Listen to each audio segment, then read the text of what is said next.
Welcome, Wapham crew, new listeners and watchers, friends, fiends, foes, whoever may be out there listening this evening beyond the Omniverse tonight. Secure your tinfoil hats, buckle down tight, and hold on loosely as we soar over the rocky tops of the La Platas on a rocky mountain high, get sucked into the vortex of the Four Corners, and settle down snugly at mile mark 420 in colorful Colorado. It is Sunday, September 24th, Monday, September 25th for those of you across the pond and beyond. Good morning, good afternoon, and good evening to you, and welcome to We Are Paradox Media's Late Night in the Rockies. I'm your host, TessaTNT, and we are broadcasting live from the Mile High Clubhouse tonight. I hope you guys had an awesome weekend so far. I hope you got to catch the show last night. It was a very good show with Troy Bacon. If you didn't catch it, you should go back and watch it. If you're watching us live right now, you may be watching us on YouTube under We Are Paradox Media. You can also find us live on Facebook under We Are Paradox Media, as well as Twitch. And please go over to our YouTube channel and subscribe. Leave a like, leave any comments, whether good or bad, or even like any future guests you'd like to have on the show. I want to hear it. If you're listening to us live right now, you may be listening to us on KPNL Radio, which you can find on KPNL Radio at kpnl-db.com. You may also listen to us live at Spreaker as well as eTalk Radio, which you can find at etalk.tv/radio. If you want to listen to us in your free time, whether you're working it, or working out, just go tune into us basically on any media that you like to listen to your podcasts on. And we'll be there. We are Paradox Media. So tonight I have a treat for all my guys and gals out there. Tonight we have story time with me, TessaTNT. And then at the very end, we'll watch a creepy video. So I've been sending myself different videos randomly. I know, I believe it was last week we had an issue with the internet, but hopefully we got that all worked out so we don't have that issue again. Let's keep our fingers, toes, hairs, and eyes crossed that that doesn't happen. So we shall be reading from, let me get this banner down.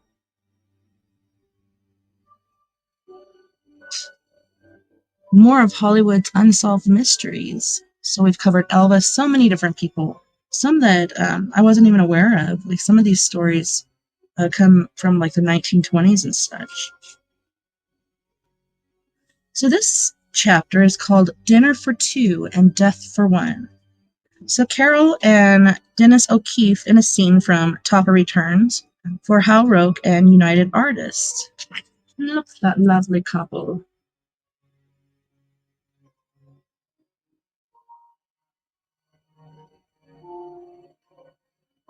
Here's a picture of Carol Landis dead on the floor of her bathroom. Her clothing contradicts Rex Harrison's recollection in his autobiography when he claimed that he discovered her body clad in a housecoat. And that's no housecoat. Poor girl. Chapter 6. The Tragic Death of Carol Landis. You fight so hard, and then what have you got to face? You begin to worry about being washed up. You get bitter and disillusioned. You fear the future because there's only one way to go, and that's down. And that was said by Carol Landis, April 1948.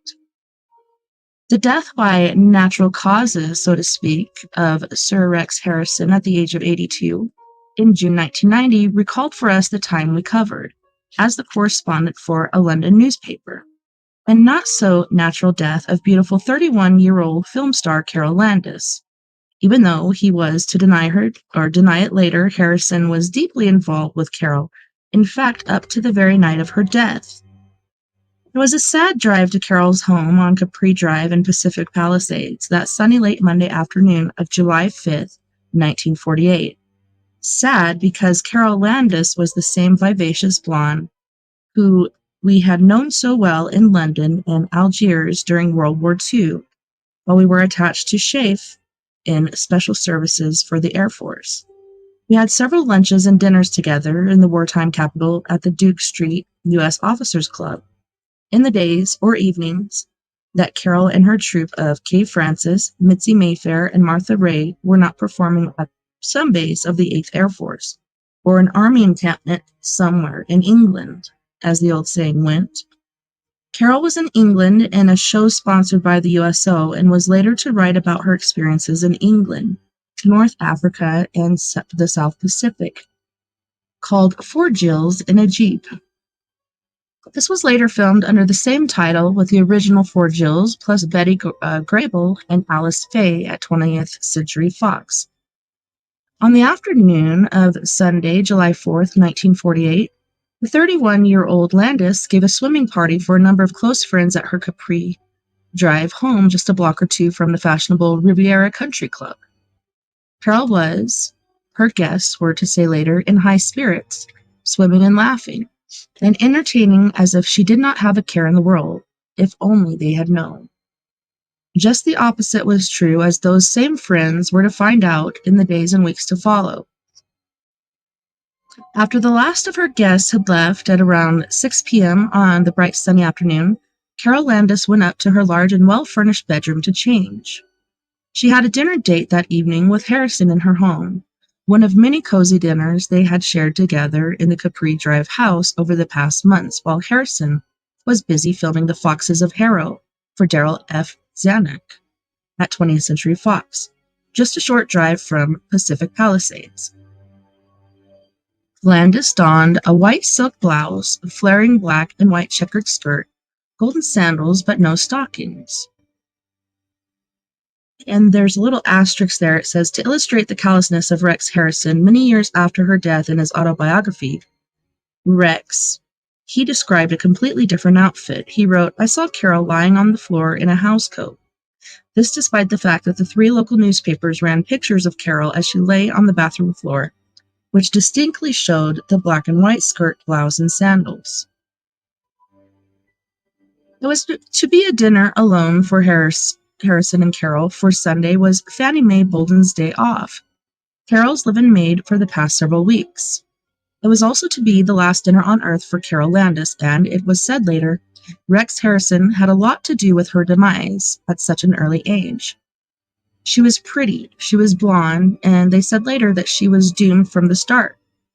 Her real name was Frances Lillian Mary Ritz, of Polish stock from Wisconsin.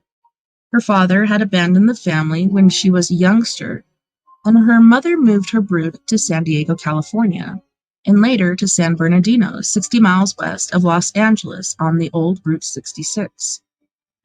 She later changed her name to Carol Landis after her favorite star, Carol Lombard. The Landis, it was said, was her mother's maiden name. Carol had to learn the hard way, unfortunately, that happiness does not necessarily accompany stardom. a lesson which has been learned by so many Hollywood stars, both male and female. While attending San Bernardino High School, she realized that in order to pursue her lifelong ambition of becoming an actress, she would have to start somewhere else other than San Bernardino, and not necessarily in Hollywood. She had to have some experience before attempting to crash the studio gates. Local beauty contests were a start. She quit school and, with what money she had saved from odd jobs, headed for San Francisco. Her start was at the Royal Hawaiian Cafe as a hula dancer, a job she bluffed her way into, lying about her age, 15. But the confidence that she experienced there was enough to get her started. Eventually, she joined the big band of Carl Ravazza at the Rio Del Mar Country Club south of San Francisco as a singer. But Carol Landis never lost sight of Hollywood as her goal. After saving $100, a goodly sum in those days of 7-cent bread and milk at 7 cents a quart, she knocked on Filmland's door. It opened, but very slowly. On January 24th, 1934, at the age of 16, Carol met and married actor-writer Irving Willer, then 19. Finally, whether through Willer or not is unknown, she got a break. Busby Berkeley was casting dancers for a Warner Brothers film for Varsity Show, and she was picked by Berkeley, who knew her husband as an extra in the film. When the female star refused to dance solo, Carol got the assignment. It was also rumored, then and later, that offstage, Carol Landis, in spite of being married, was bestowing her favors upon Berkeley. Willer later sued the famed choreographer for alienation of affections, a very common lawsuit in those days until it was outlawed.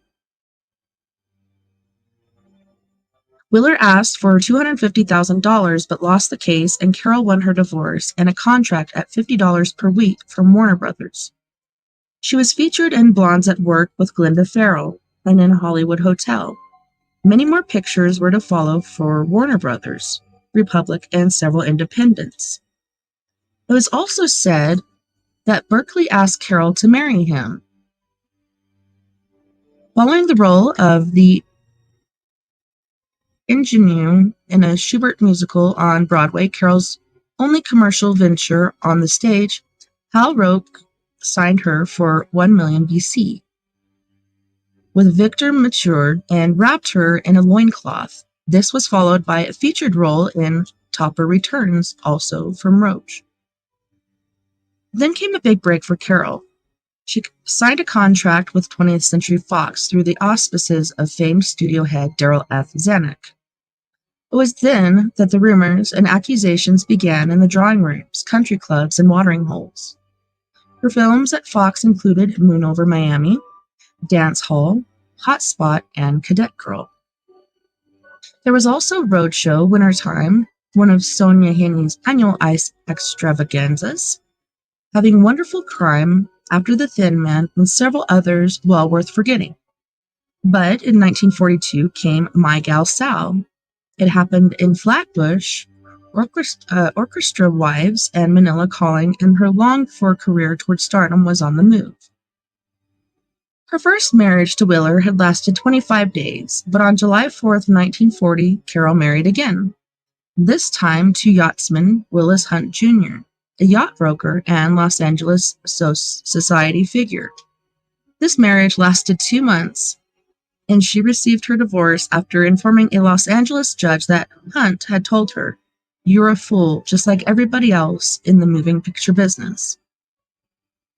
Following the divorce, Carol decided she needed a change and signed up with the USO for overseas tour that was to continue for a year. It was while in London, however, that she became a bride for the third time. He was Major Tom Wallace, a former member of the Eagle Squadron of Royal Air Force, who switched to the 8th Air Force when America entered the war. They were married in London in 1942. 2 years later, Carol divorced Wallace in Las Vegas, and the records were sealed. Carol Landis was to have one more chance at finding happiness in a marriage, but not to the one man she craved above all others. This ultimately led to her death. This, and many believe another compelling reason. Those accusations about her early days in San Francisco as well as her stardom in Hollywood and how it was attained. Because her roles in many of her pictures were similar to those of her idol, Carole Lombard, she was pinpointed by many as the natural successor to the madcap Lombard. The then wife of Clark Gable Lombard was killed in a TWA plane crash in Las Vegas in 1942. Carole Landis had a style that was, many believed, imposed upon her by many of her wartime experiences. She wore casual clothes, and at one dinner with us at the Duke Street Officers Club, she wore jeans, lumberjack shirt, and a Harris tweed jacket. But because she wore the casual attire so well and with a flair, no one objected. Rex Harrison said in his autobiography that Carole was quite ambitious and wanted to make films, for reasons I never got to the bottom of. She couldn't during the time I knew her. She couldn't get into any major studio. Only the independents would hire her along with British producers for those awful quota quickies. But, added Harrison, those were the days of the drawing rooms of Beverly Hills and Bel Air. The wealthy Hollywood ranchers and so-called ladies, none of whom considered Carole a lady. Harrison apparently had not heard the rumors about Carole and the bottom to which he could never get to.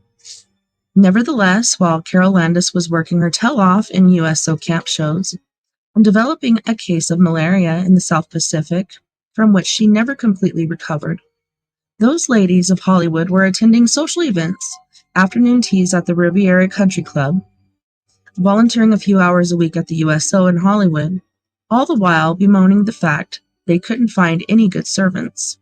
Because of the war, Japanese domestics had all been interned. Many of the cattier Hollywood wives spread the rumors that Carole Landis had made it from bit player to leading lady under the sponsorship of various movie land males in a position to help her, including her long-ago friend with Busby Berkeley. This, in addition to that rumor about her early days in San Francisco, a rumor which had been depressing her for several years. Many of those so-called ladies who made those statements and spread the rumors had followed the same road to stardom, or into those drawing rooms or ranch houses as the wives of executives or actors they were accusing Carole of following. Hypocrisy at its, aka Hollywood's worst. Hey, Adrian. They were also jealous of Carole's popularity with the press, the crews, and with fellow actors. They were envious that Carole could tell a good joke, often on herself.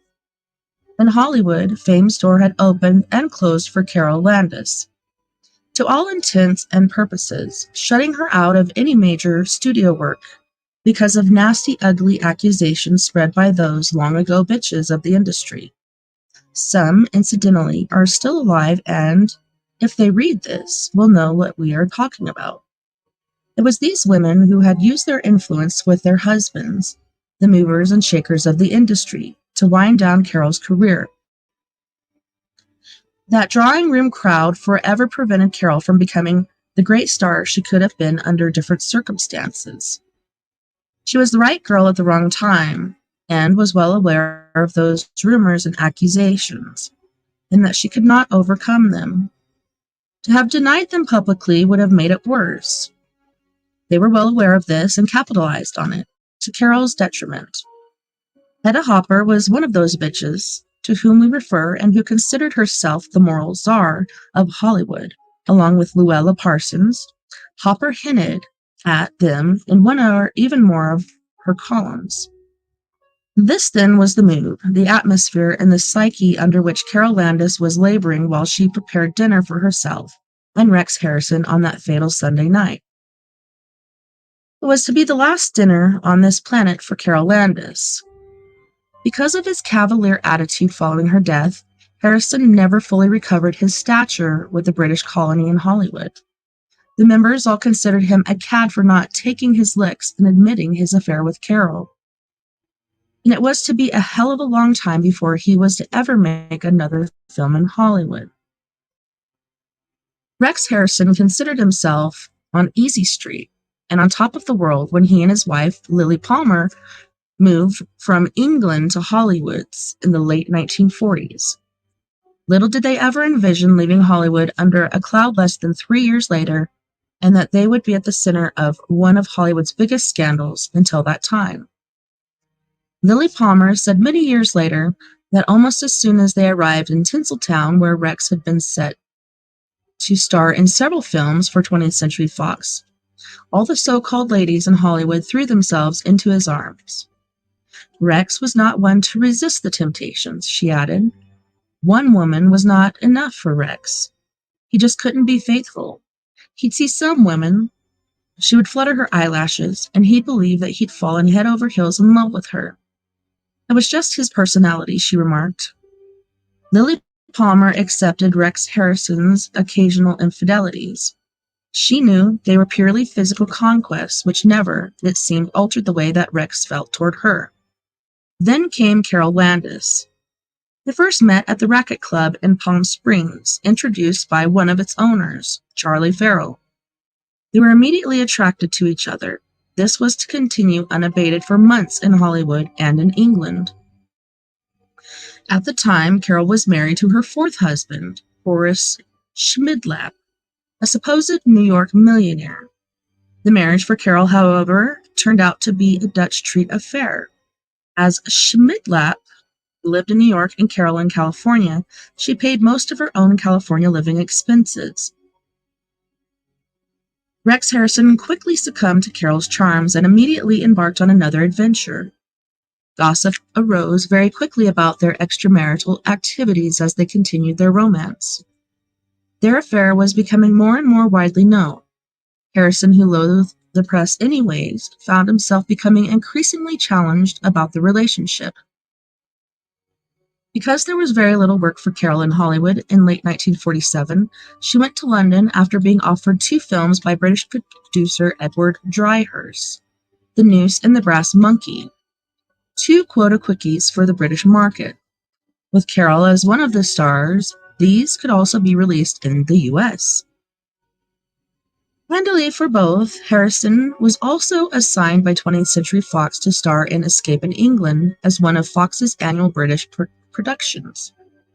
The picture was filmed almost entirely on location near Dartmoor, and Harrison had rented a cottage in Plymouth.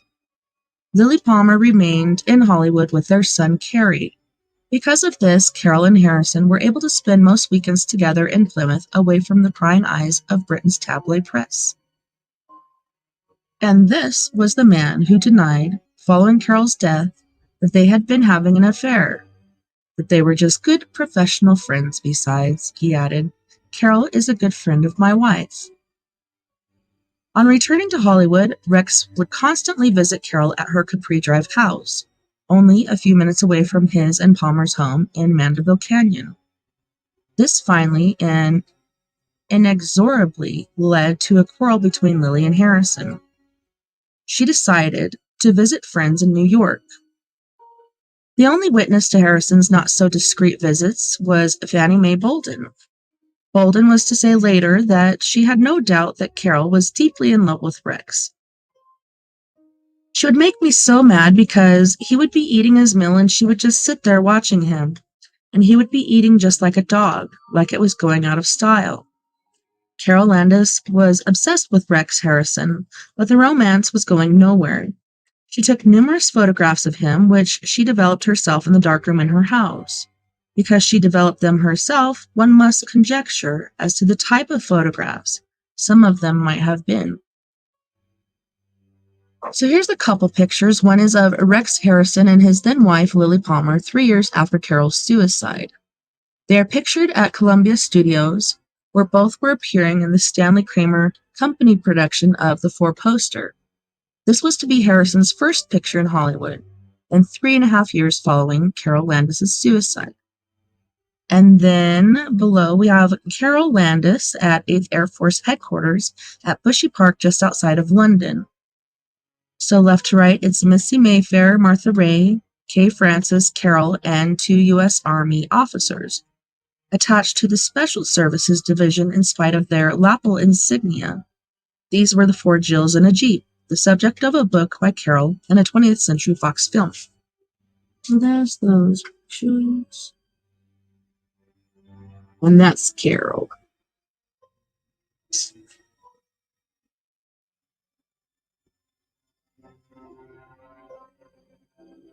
Here's another picture or two. So Carol with 8th Air Force Major Gus Damon at Ciro's in Hollywood on Carol's return from the ETO following a USO tour to London. And then down below, director Busby Berkeley, one of Carol's early lovers at Warner Brothers and who gave her her first film break. He is shown here on the set of Eddie Cantor film 40 Little Mothers.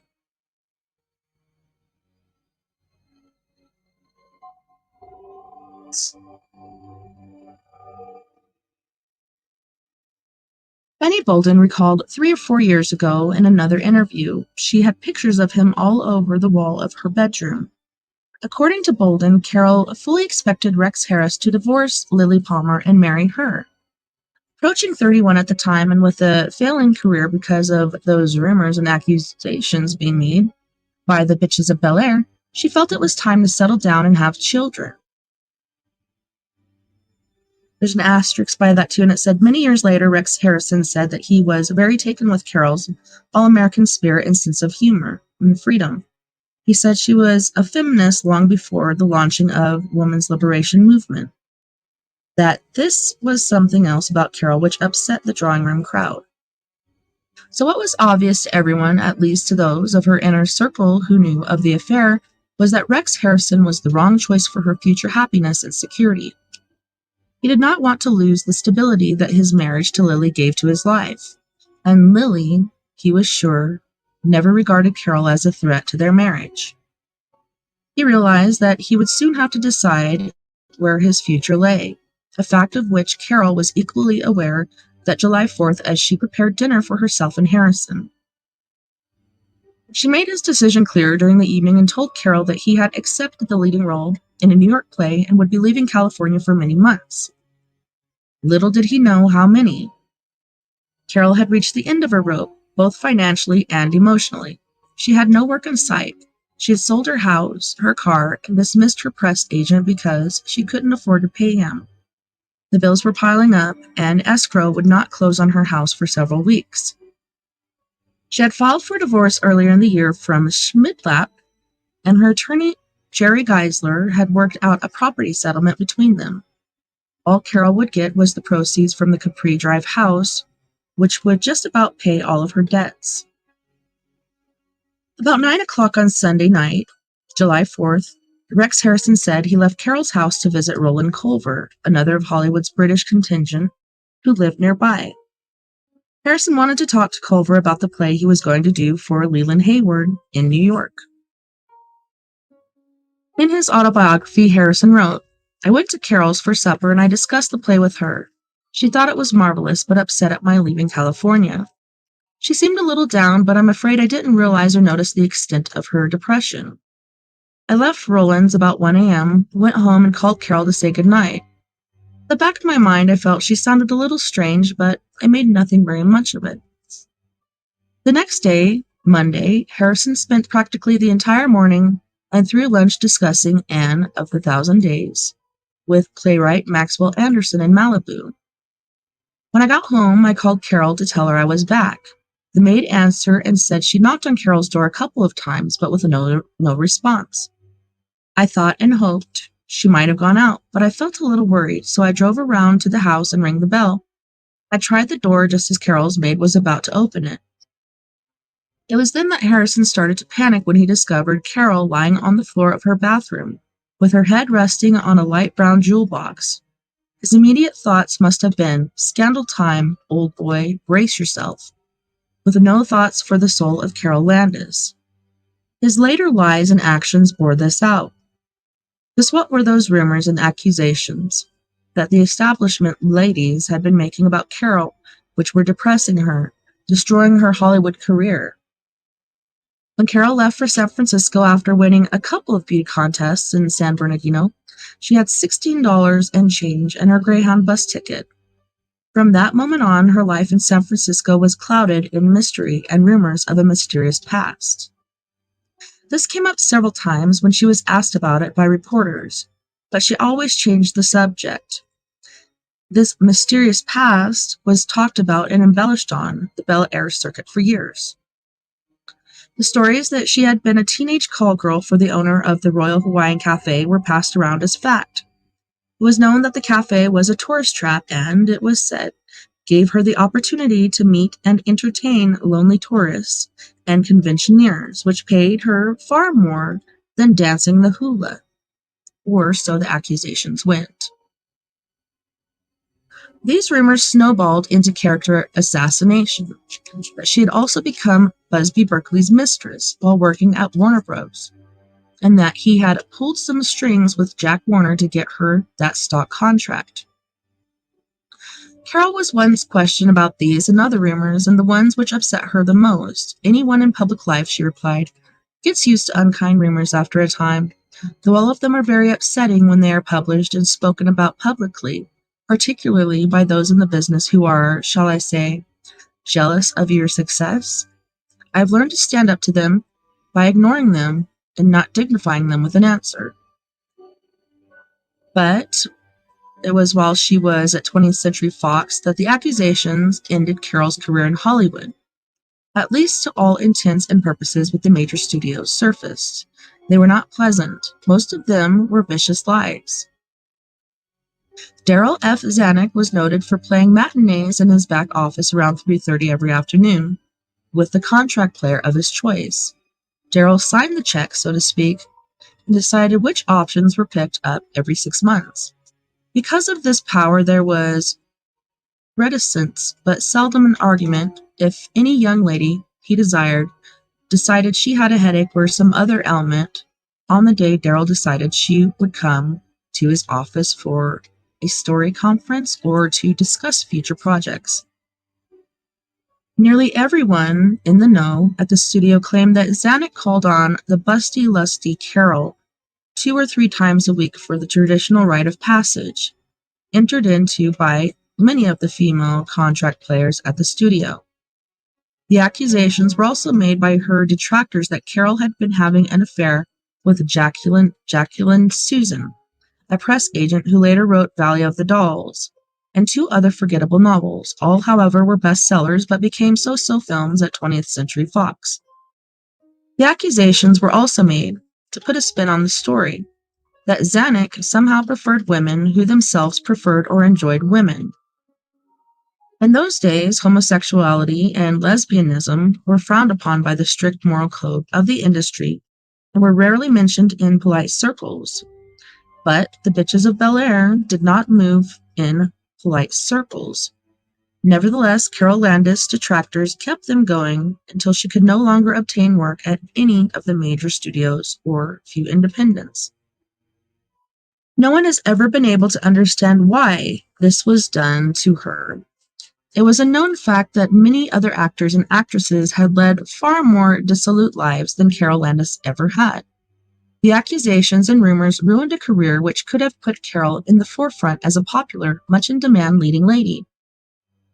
But fate and Rexon loathed practically everyone in Hollywood for his standoffish attitude, decreed otherwise for Carol Landis on the night of July 4th through 5th, 1948, and it destroyed Rex Harrison's Hollywood career for many, many years. When Harrison discovered Carol laying on the bathroom floor around 3:30 p.m., he momentarily paused before calling for Fannie Mae Bolden to join him. He obviously had a witness to his actions from then on. In his autobiography, he wrote, "I first thought she might have fainted, and I went over and tried to pick her up. My one thought was, how could I bring her back? She was cold, she was gray, and to all intents and purposes, she was dead. Nevertheless, I tried everything, holding her, moving her, shouting her name. I bent down and thought I felt her breath. I tried her pulse. I couldn't believe she was dead. I had had no experience with a dead person." Harrison then to the phone beside the bed and saw the note Carol had left behind. A pencil-written note on her monogrammed stationery, and addressed it to her mother. "Dearest Mommy, I'm sorry, really sorry to put you through this, but there's no way to avoid it. I love you, darling. You have been the most wonderful mom ever, and that applies to all our family. I love each and every one of them dearly. Everything goes to you. Look in the files, and there is a will which decrees everything. Goodbye, my angel. Pray for me. With a pencil, she scrawled her name, but not her name, but your baby.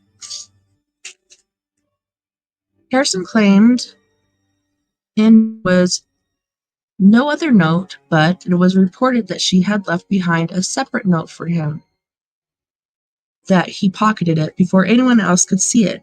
He foresaw a scandal brewing, and the studio had to be notified. But first he asked Fannie Mae Bolden to help find Carol's address book to see if he could locate the name of one of her doctors. He never told anyone why he didn't just call the police or an ambulance.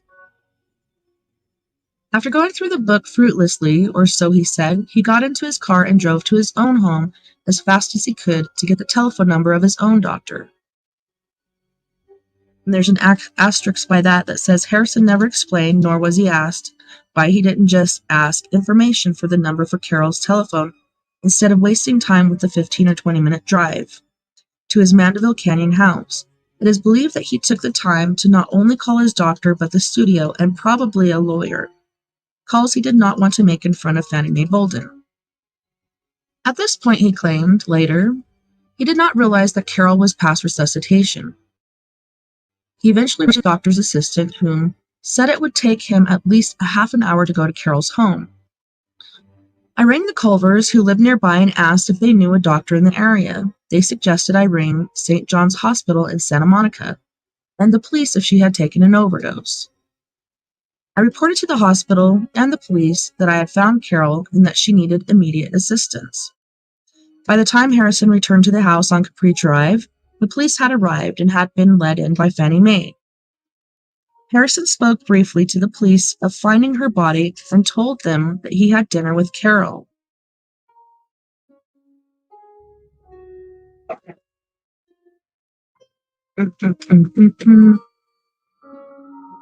Where did it go? Who was just a good friend the night before. I left her about 9 p.m. She had been in good spirits, and I cannot understand why she did this. He then left the house hastily through the French doors, over a backyard fence, and then by a circuitous route through the neighborhood, eventually reaching his car unseen. He had spotted the reporters and radio newsmen arriving at the house while talking to the police in the living room of the Landis home. He did not wish to see them until he had discussed the situation with 20th Century Fox. He could not afford a scandal at this stage of his career. When the news of Carol Landis' death broke in the press on Tuesday morning, July 6, Hollywood was stunned at the circumstances. Most people agreed she was a happy girl who loved life and laughter.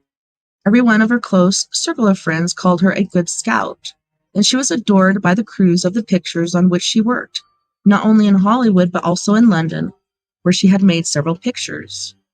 What got Hollywood upset over the tragedy was that Carol had at one time been one of the town's most popular personalities, and at the same time, Rex Harrison, one of its most loathed actors. He had snobbishly refused to cooperate with the press, who retaliated by sticking needles into both Harrison and his pictures. Harrison also alienated every technician and actor on his sets at 20th. The Hollywood Reporter wrote about Harrison. We don't remember an actor, foreign or domestic, who has breached so many rules of good taste in his conduct among fellow workers. The wonder of the whole thing is that he hasn't had his face smashed in before now. If Harrison had few friends before the circumstances of the death of Carol Landis become known, he had nothing but enemies when they were learned. True, Carol had been scandalized by the doyens of the industry, but the run-of-the-mill employees who themselves could not understand why she was being ostracized and maligned immediately condemned Harrison. The only people who sprang to Harrison's side, and that was to protect their investment in the Foxes of Harrow and Escape, were the studio press agents under orders from Harry Brand. Sybil was one of the leaders of the Bel Air circuit, but one of the very few, as far as could be ascertained, who kept her mouth shut about Carol's past. While the Hollywood press corps tried to dig up the facts, the press agents, through threats of advertising boycotts, tried to bury them in at least the local press. Lily Palmer was hastily summoned from New York to discount the rumors that flew thick and fast throughout Hollywood via Jungle Telegraph. One top columnist, who had poured invective upon Harrison for months, Hedda Hopper, openly reported, with what truth is not known, that there was indeed a second note left by Carol and that Harrison had pocketed it when he fled the house in a blue funk, ostensibly to obtain the telephone number of his doctor. In another column, Hopper wrote, obviously attempting to undo her guilty conscience of maligning Carol in earlier columns. Carol had been deeply in love with a man who was forced to tell her that nothing could come of their romance. Lily Palmer arrived back in Hollywood via American Airlines within 12 hours after she had been so frantically summoned by Harry Brand, who had taken charge of damage control for the studio. On Wednesday, 2 days after he discovered the body, Rex Harrison stepped from behind the studio curtain it had thrown up for him for 24 hours. The press was waiting on his doorstep as he emphasized, Carol Landis was not in love with me. And this was a blatant lie, as everyone was aware. That is all pure Hollywood gossip. You know what that is. He continued the lies during the entire press conference and added, Carol never told me she loved me. He was then asked what they discussed during dinner together on that Sunday night. We talked of our plans for the future, my play, and a picture Carol had been signed for England in September. Is that all you talked about for 2 hours? He was asked. That's all the comment I'm going to make, he said in his most imperious British accent. With that, the butler came out and called him the telephone. The door was closed, while reporters milled about making and comparing notes. Their patience was rewarded because 10 minutes later, Harrison came out, but this time accompanied by his wife. I am terribly upset about Miss Landis's death, said Lily Palmer. I met her many times in London, and we went to several parties together. I never came to her house here, as I am unknown in Hollywood. We shall both attend her funeral. Everyone could sense that everything was over between Rex and Lily Harrison, that here was a woman bravely standing by her husband to save his face and his reputation. They were soon to be divorced. So this is gossip columnist Hedda Hopper.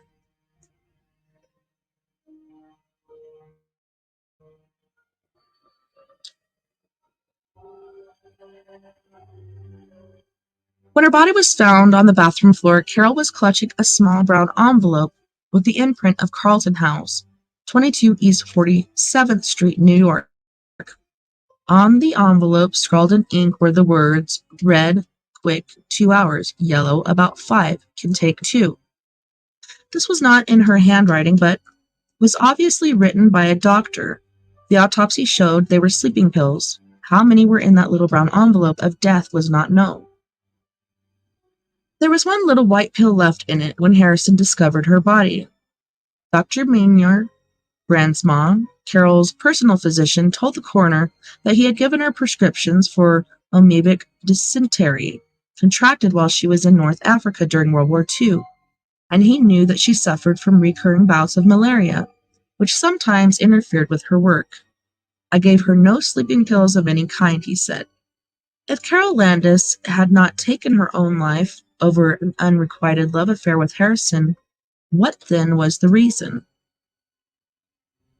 That was what both the police and the hundreds of people in Hollywood who knew and loved Carol, the little men, the technicians, the publicists, and her fan club wanted to know.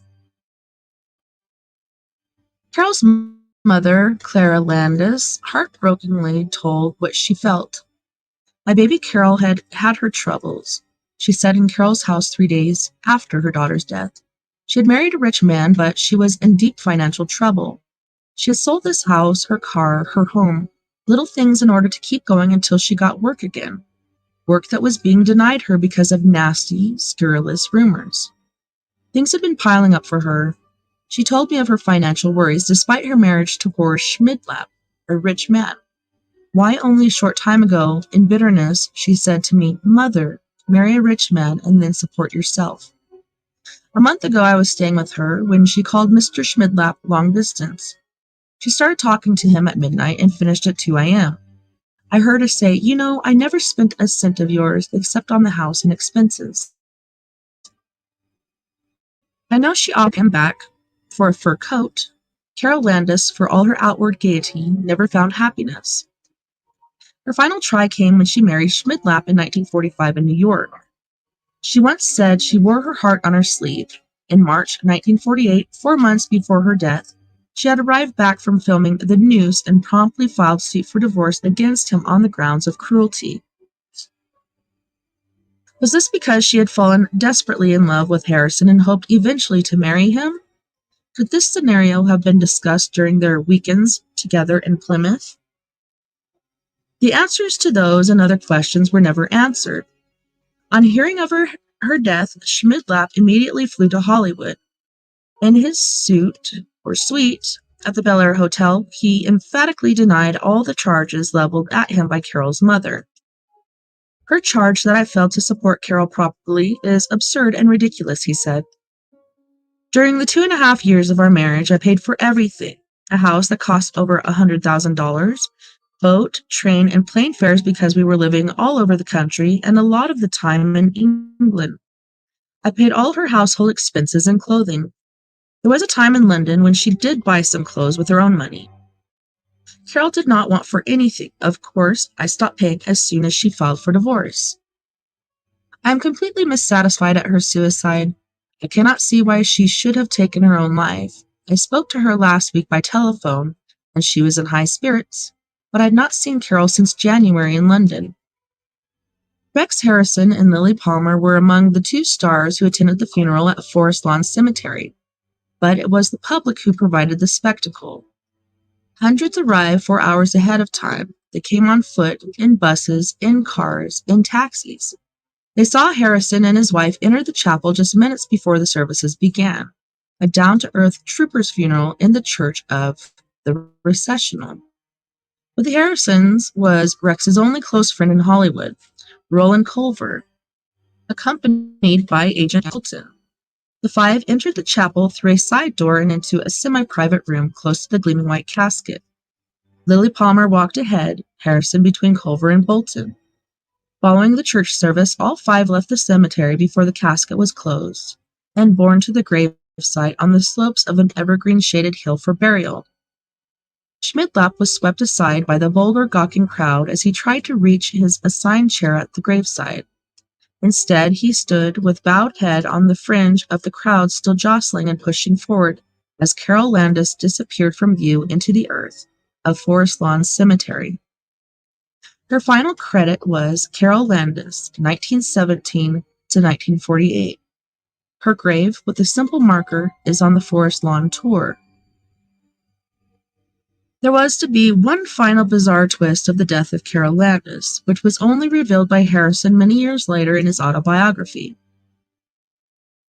In the evening following the discovery of Carol's body, the actor retreated to Culver by instructions of the studio in order to hide out. On his arrival, he was given 2 small suitcases. They had been found by a visitor of the Culvers just outside a little-used gate in the lane alongside the house when they arrived for cocktails on Monday, a few hours before Harrison showed up, wrote Harrison. Carol must have left them there while I was with Culvers the night she took her life, for it contained all the letters I had ever written to her, along with other personal mementos, gifts I had given her, and photographs of me and of us together. Carol had evidently taken them out of the house to prevent my being embarrassed by them. It was typical of Carol's sweet nature to act so thoughtfully when she was obviously in such an appalling state of mind. If the press or the police had discovered those letters, what whooping and jubilant screams would have gone up from the Hearst Press and other newspapers determined to increase their circulation at the expense of her tragedy. All were later burned. So ended the tragedy of Carol Landis, a bright young star of the Hollywoods, a rebel and a feminist long before it became fashionable. The questions about her suicide will always remain with us about her untimely death. Why was Carol Landis singled out by the bitches of Bel Air for those vicious, unfounded rumors and accusations? How did Carol deliver the suitcase of Harrison's letters to the Culvers? Why did Carol never publicly denounce the accusations against her? Could there have been a spark of truth or partial truth to some of them, and she was afraid they would further harm her career? To set one of those rumors to rest, if she had been one of Daryl Zanuck's afternoon mistresses, then her contract would never have been allowed to lapse at Fox.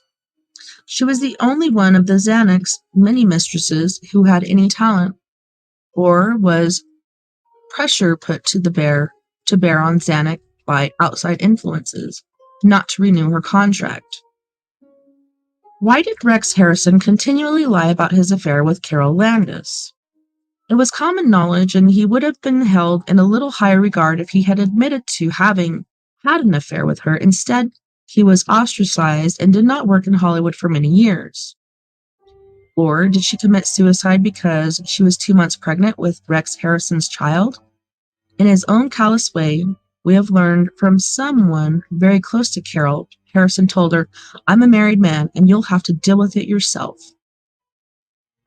This was the real reason for the complete cover-up of the reason for Carol Landis' suicide as engineered by Harry Brandt and the Fox publicity staff. They realized that in those days, when Ingrid Bergman had been run out of town on a rail by Hedda Hopper over her unwed pregnancy, this could kill Harrison at the box office and the Foxes of Harrow, in which Harrison was starring. Even though Carol Landis was singled out for many unfounded accusations and rumors, she still had been a dues-paying member of the oligarchy for several years, and many members rallied to her defense by ostracizing Harrison. They were well aware of the true story behind Carol's unfortunate suicide. Rex Harrison had not only bucked the oligarchy in many ways, including snobbery and ignoring the tenets of the industry, but his biggest mistake was totally avoiding and refusing to cooperate with the Hollywood press corps and studio publicists, long before the Landis affair exploded and forced him to deal with it on their terms. Nevertheless, regardless of the moral aspect, the big mystery is why Carol was the target for those rumors and accusations when most of them were never verified or proven. This will always have to remain one of Hollywood's unsolved mysteries. Next is Marilyn Monroe and JFK, the cover-up which won't go away.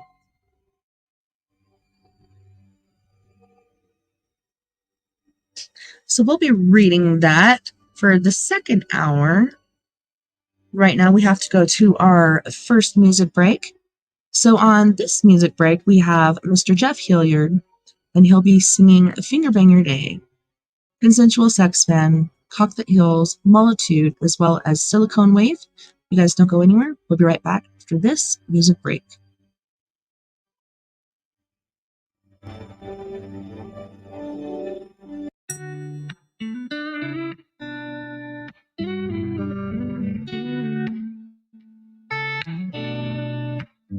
When your life is a never-ending train wreck, and you feel like you're drowning in a sea of regret, with a bit of oppression pressing down on your neck, it hurts so bad. When your overwhelming hatred kills your heart's desire, and reality starts looking like a dumpster fire, you start bitching to me, but you're preaching to the choir. You don't need to be so mad, 'cause sometimes we hurt, sometimes we cry, sometimes we're sure there's no reason to try. When the whole world goes completely insane, open your heart, stand up and sing. I'm gonna finger bang my day. Yeah, yeah, I'll finger bang my day. That's right. You gotta make the choice to give it all you've got and make Your day filled with pleasure really make it hot, because your day deserves a lover that pulls out the stops. Come on, it's not so hard. 'Cause sometimes we hurt, sometimes we cry, sometimes you should. There's no reason to try when the whole world blows up in our face. What else could we do but stand up and say, I'm gonna finger bang my day? Yeah, yeah. Finger bang my day.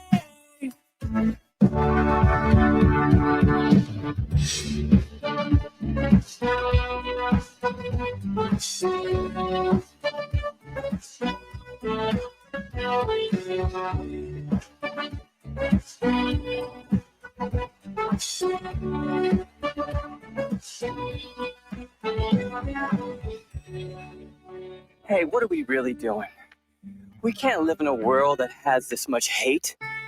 We have to get honest with ourselves. We have to take stock in what our part is in all of this madness. We have to let go, and we focus on giving love, setting that intention. And each and every single one of us gets up every day with the intention to give love.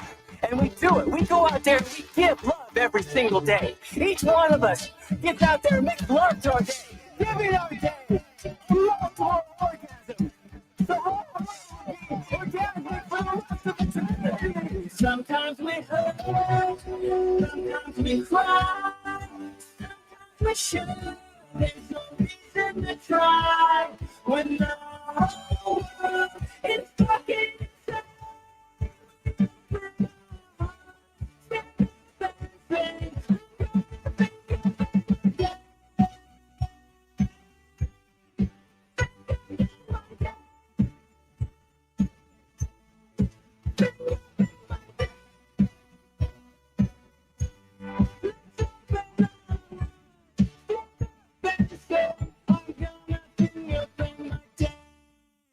Yeah, yeah. Finger bang my day.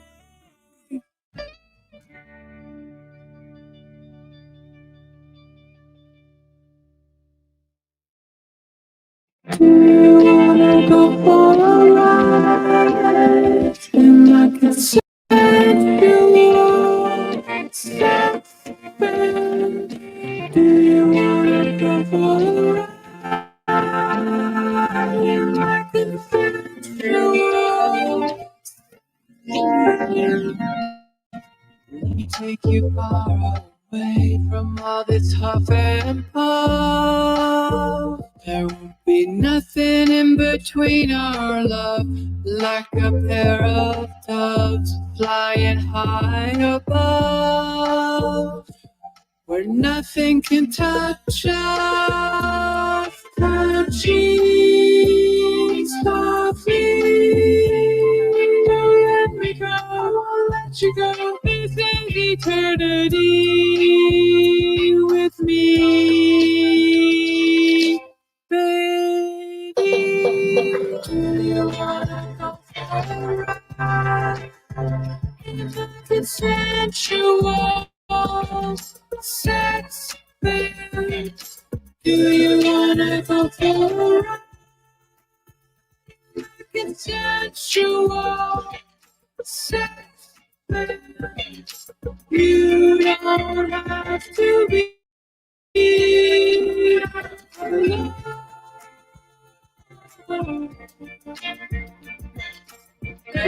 With me,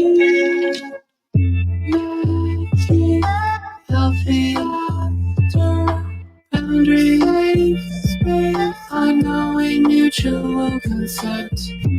Passion, happily will be bearing your soul, naked by the sea. We'll breathe the clean. We'll be living, laughing, loving forever. Do you wanna go for a ride? It's sensual sex bed. Do you wanna go for a ride? Sensual, sexy babe. You don't have to be alone anymore. We will be together.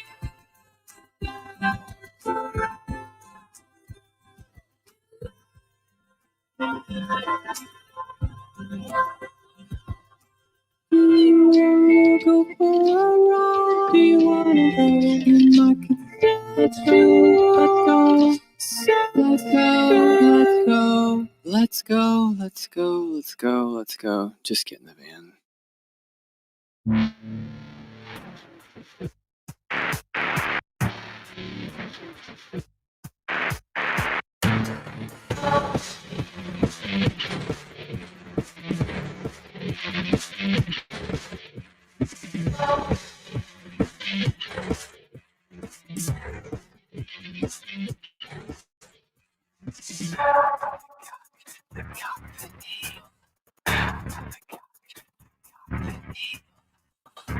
You want. You need. You want. Give in. I will be the one that can heal you. I need that now.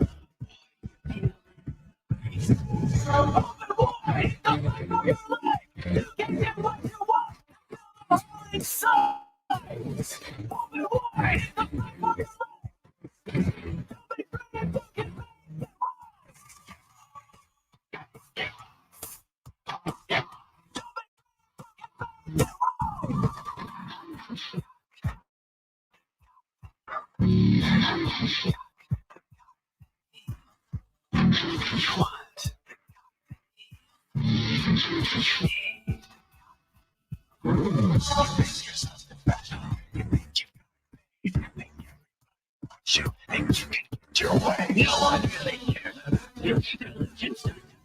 You're why? Get what you want. That's all inside. Open wide.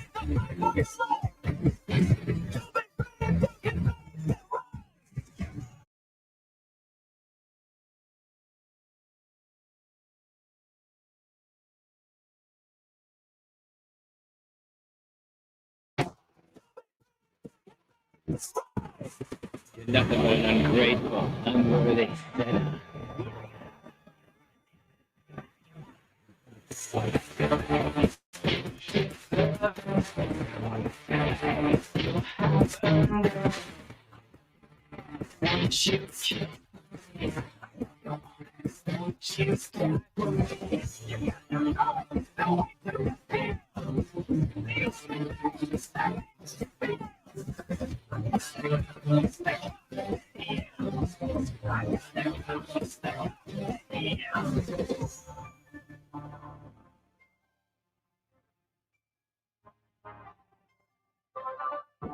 You're desperate and pathetic. Nothing but a coward. You're a fool with nothing to offer. No one will believe you. They see you for what you are. You're just a fraud, a show work.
All these hookers quit on me.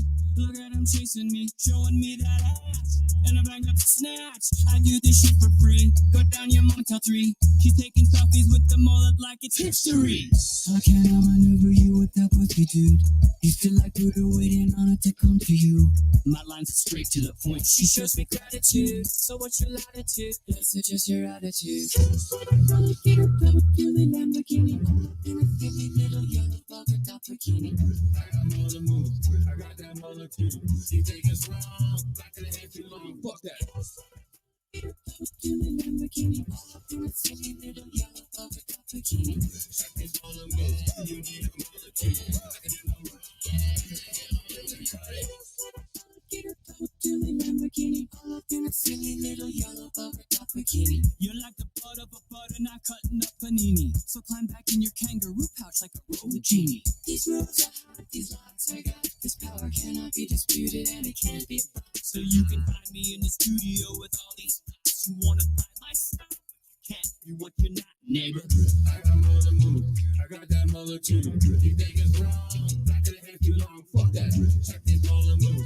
You need a mother too. I can do no wrong, back to the head, I'm gonna cut it.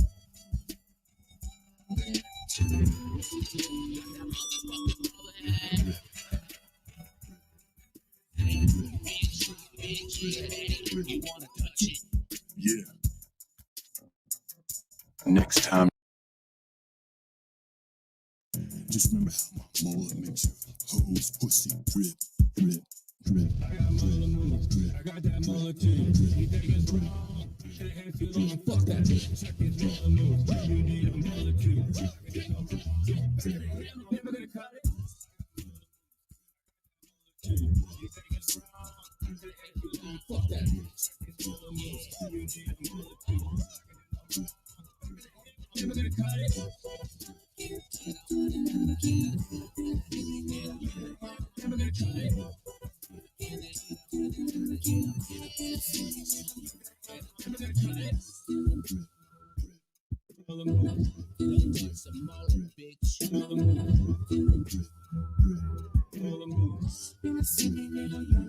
Never gonna cut it.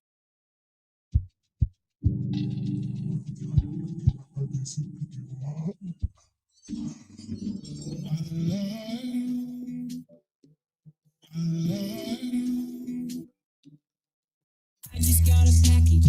I can't wait to get home. I spent all day tracking the shipment on my phone. All that she was lacking, I ordered custom. I can't wait to get some. Take it to the bedroom. She's always nagging. Now I got the air. I send this bitch attacking. Going my way. I have a new attraction. Don't care what you say. It's better in every way. Now, baby, it's time to play. We're gonna make us a tape and show everyone the way. Cause I'm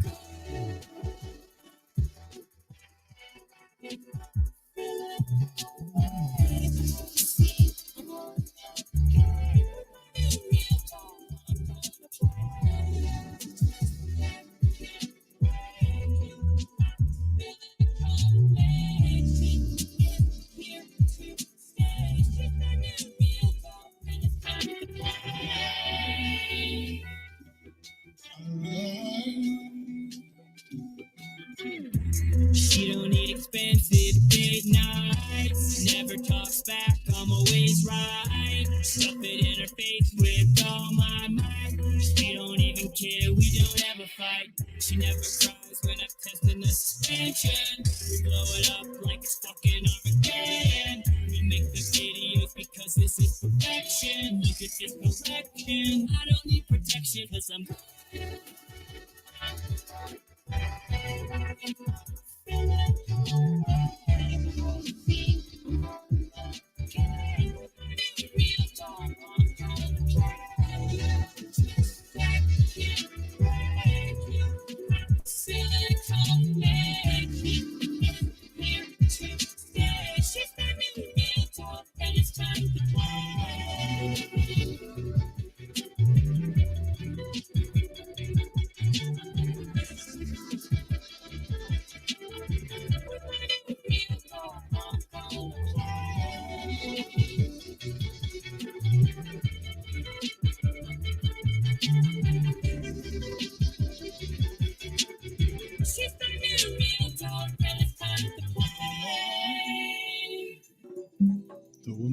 dreams.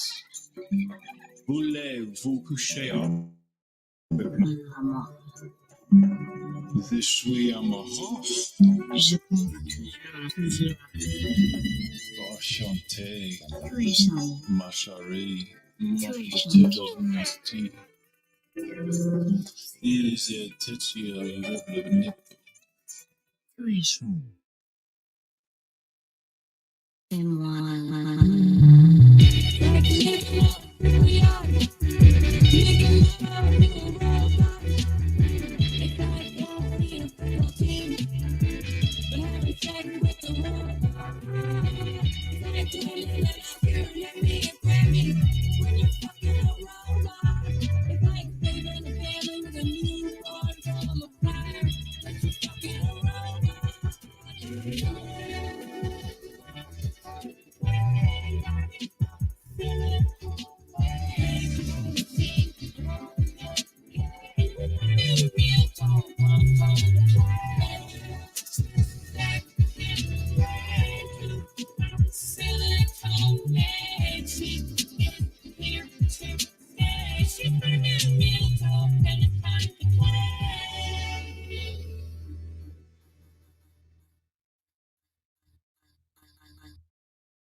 Welcome back, and thanks so much for joining me this evening on We Are Paradox Media's Late Night in the Rockies, doing story time with me, TessaTNT, Hollywood's Unsolved Mysteries, and we're getting to the good stuff.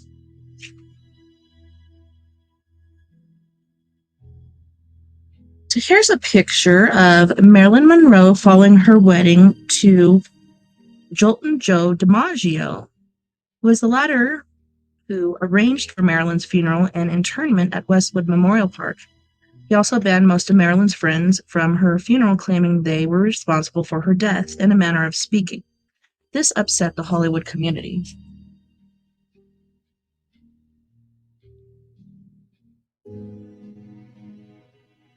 Chapter 7, Marilyn Monroe, the mystery which won't disappear.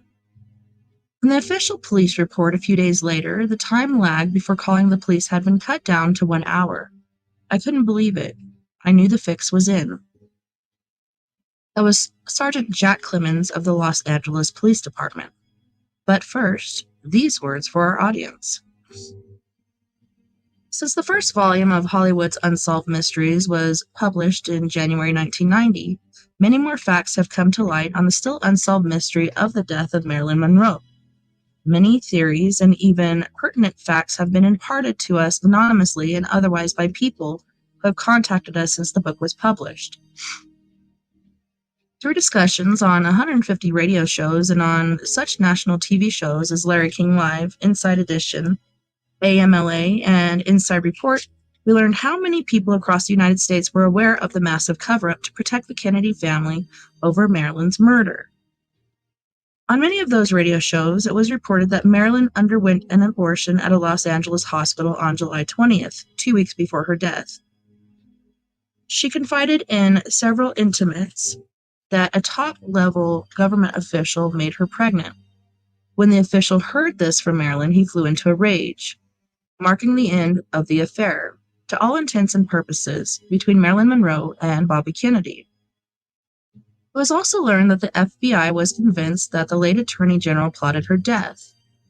We now believe it was engineered by the former bootlegger Joseph P. Papa Joe Kennedy, in concert with Chicago Mafia figure Sam Momo Giancana. Joe Kennedy had been cozy with mob figures since he bootlegged Scotch whiskey with the notorious mobster Frank Costello during Prohibition. Joe Kennedy had become more concerned that the affair with Marilyn could greatly harm his plans for a long-lasting Kennedy dynasty in the White House and the Congress.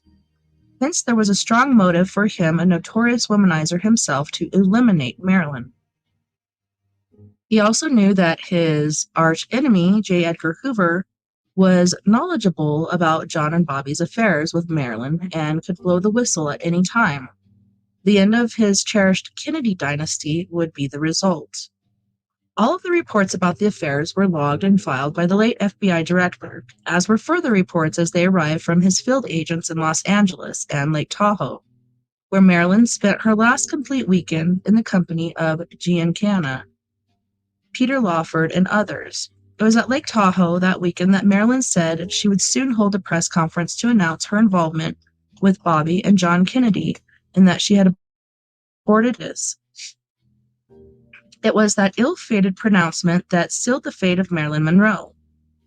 As we wrote in Volume 1 of Hollywood's Unsolved Mysteries, Hoover was particularly interested in everything Bobby Kennedy was up to, especially focusing on his liaisons with Marilyn. Hoover was also knowledgeable of Kennedy's plans to replace him as FBI chief with the highly regarded Lily White police chief of Los Angeles, William H. Parker. And this the director was determined to prevent, and did, even though Parker covered up Marilyn's murder, his promised part of the bargain. This included shredding over 80% of the LAPD file on the investigation after showing it to Bobby Kennedy in his office at the Department of Justice. However, following Marilyn's murder, Parker died several years later without realizing his cherished dream of becoming director of the Federal Bureau of Investigation. Morticians also almost blew apart the cover of Marilyn Monroe's death. Guy Hockett, one of the executives of the Westwood Memorial Park in West Los Angeles, and his son almost disclosed the carefully designed masking of Marilyn Monroe's death during the early morning hours of August 5, 1962. The morticians were called to Fifth Helena Drive and were told that Marilyn had died 3 hours previously. Guy Hockett gave his helper a knowing look. Marilyn Monroe's body was stiff, and in order to place it on their gurney, it had to be bent with some difficulty.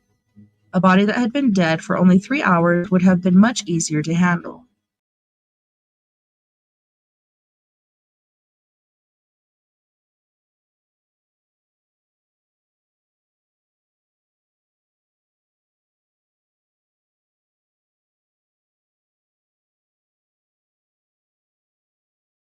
PD sergeant expressed any doubt as to the manner of Marilyn Monroe's death. It was suicide, of course. But, as Sergeant Jack Clemens of the Los Angeles Police Department has said many times, as soon as I walked into that bedroom, I knew there had been a murder committed. To Clemens' police instincts, it was obvious that evidence had been destroyed and a cover-up was already in place. As the events of the next few days were to reveal, the autopsy performed on the body of Marilyn Monroe was staged for one purpose: to keep the truth from being revealed. I knew the fix was in. The saga continues. When Jack Clemens, the watch commander at the West Los Angeles Division, took the call from Marilyn's house that early morning hour of August 5th, 1962, he decided that it was a high-profile case and that he had better cover it himself until the homicide detectives could be notified. Clemens said that when he first walked into the house at 4:35 a.m., August 5th, 1962, he immediately felt there had been a murder. The number of people present, highly unusual for a suicide or natural death, also told Clemens, from years of experience as a policeman, that a cover-up could be in progress. From the position of the body, he knew that it was not a suicide. She was lying stretched down, catty-cornered to the bed, and the house full of people. It was Grand Central at rush hour. Here's a picture of Marilyn with Betty Grable at the 20th Century Fox party. It was said that Marilyn would experiment in love techniques with her girlfriends. Grable did not like her.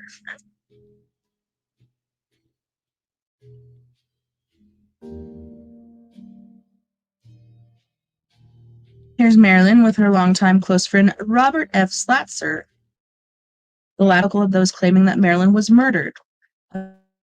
Usual, including the author and the first Los Angeles Police Department officer on the scene.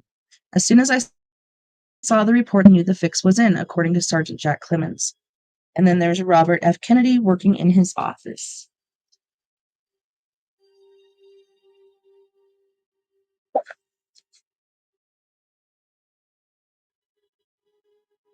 Obviously, Marilyn had been placed in that position. I was shown the nightstand by her doctor with 8 or 10 empty pill boxes that had contained barbiturates.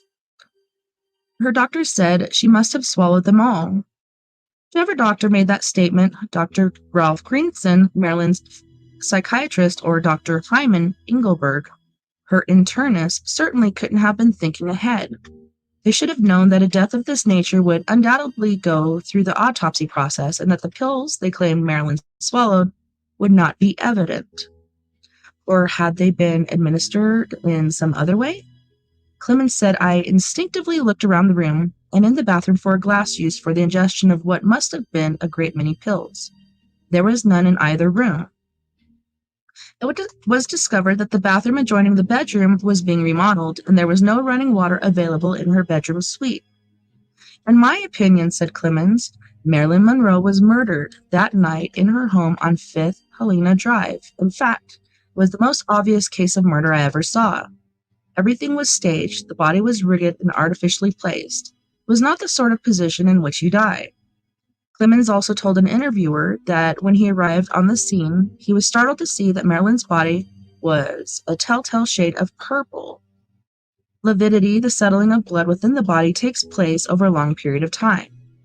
This meant that Marilyn Monroe had been dead for quite some time.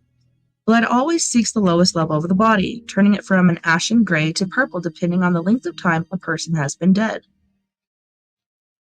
Milo Spiriglio, who, as president of Nick Harris Detectives in Los Angeles, has spent more time investigating the Marilyn Monroe death than any other single investigator, has written the following on the case. Sergeant Clemens's eyewitness reports of Marilyn's body and his description of its advanced state of rigor mortis helped me to establish the time of her death as not on August 5th, 1962, as reported by her handlers, but sometime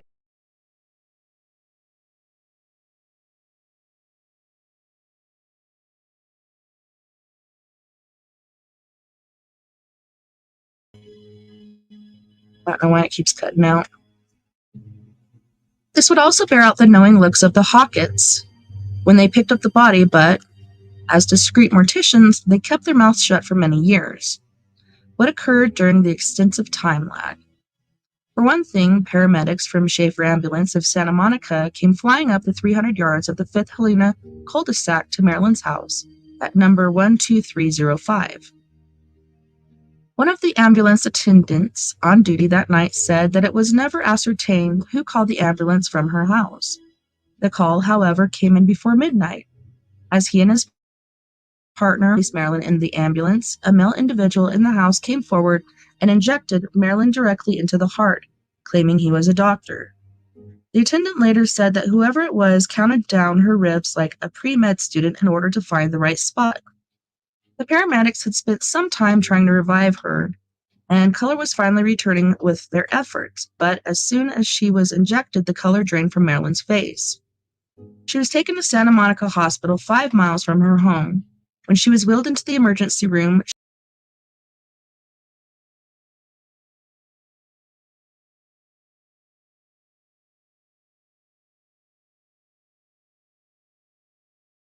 the ambulance. The rationale was that she might still be alive and could identify them if she revived. Could this be because they were in Lake Tahoe the previous weekend as guests of San Giancana? As we wrote in Volume 1 of the Hollywood's Unsolved Mysteries, Marilyn had an abortion on July 20th, 2 weeks before her death. This particular pregnancy upset Marilyn considerably. Close friends and confidants at 20th Century Fox revealed several years later that she confided in them that it was a top government official who made her pregnant. He responded to her claims by shutting off his private telephone line in his office. The affair was over. It is known that Bobby Kennedy changed his unlisted number a week before Marilyn's murder. Her telephone records from General Telephone confirmed the fact she had the prior number into Kennedy's office at the Department of Justice. The records were temporarily seized by the FBI, which was under Bobby Kennedy's control. Marilyn's death. Enter Sam Momo Giancana, Former bootlegger Papa Joe Kennedy and other players in the high-stakes game of preserving the Kennedy image and their long and carefully planned dynasty in the White House and in Congress. Unfortunately, Joe Kennedy hadn't considered the libido of his sons. After this slight by Bobby, Marilyn sat at home and brooded. Then, at the invitation of the well-known pimp and procurer for the Kennedys, Peter Lawford, she decided to go to Lake Tahoe for the weekend prior to her death.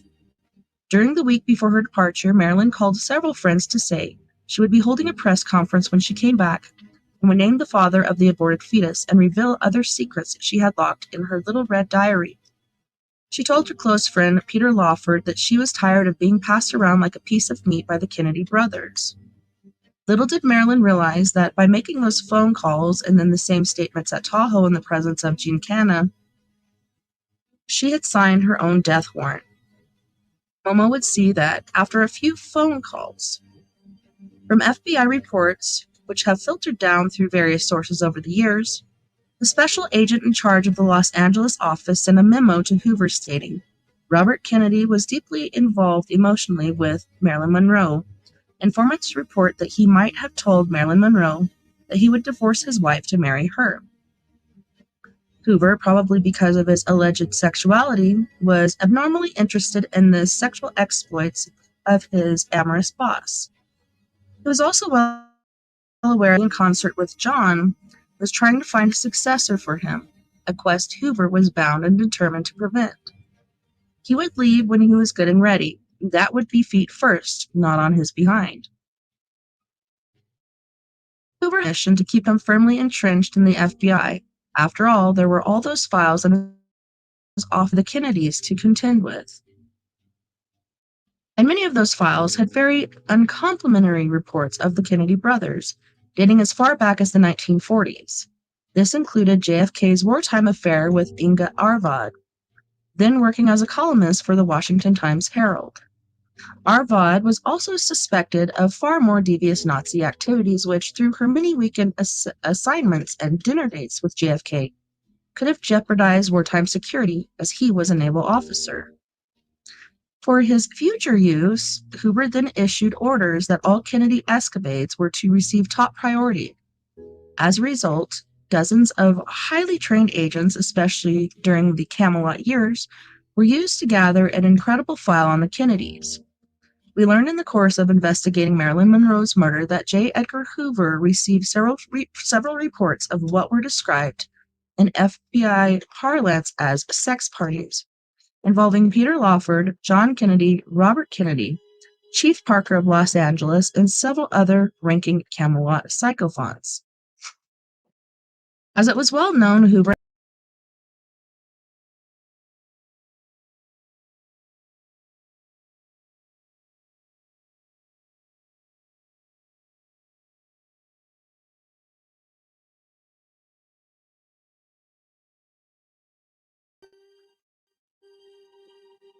of the womanizing, of the three Kennedy brothers and Papa Joe, but particularly it manifested when John Kennedy was involved with Inga Arvad because of her Nazi connections. She was a personal friend of Hitler and other Nazi leaders and was suspected of being an active agent for the Third Reich. This information, plus the Marilyn Monroe connection, kept Hoover in office instead of him being replaced by Chief Parker. But Parker was not aware of this. With the resources of the LAPD intelligence unit, he was playing hardball. Even though he was a strong Kennedy ally and participant in the parties, he also kept tape records just in case he might have to nudge the memories of the Kennedys and their promises. The FBI was also well informed about Parker's transgressions, but the tapes were so well guarded in LAPD headquarters that the feds were unable to get to them. So here's the record, actually a certificate of death of Marilyn Monroe. Says she was divorced and says there was an autopsy. And it says acute barbiturate poisoning, ingestion of overdose. And specific accident, suicide or homicide, and it says probable suicide. So this is a true certified copy of the record if it bears the seal of the county recorder and printed in purple ink. The fee was $2.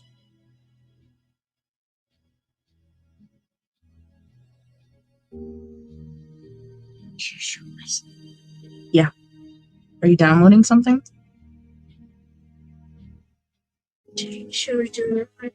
Well, it is messing up. Why are you asking? Oh. So you're not downloading anything? Okay. So what you doing? I'm doing story time. Yeah. You need to get boy get. Go on now. Oh, this is what fish are taking around. So according to a high-ranking LAPD veteran who recently passed away, one sex party included 8 participants. Parker, the 2 Kennedy brothers, one other man believed to be a local official of the Democratic Party, 3 women, and the ubiquitous Peter Lawfer, all cavorting in a Los Angeles mansion. To gild the lily, Secret Service agents patrolled the grounds to ensure privacy. Similar parties were also held at New York's Carlisle Hotel. Thanks. That's my boy.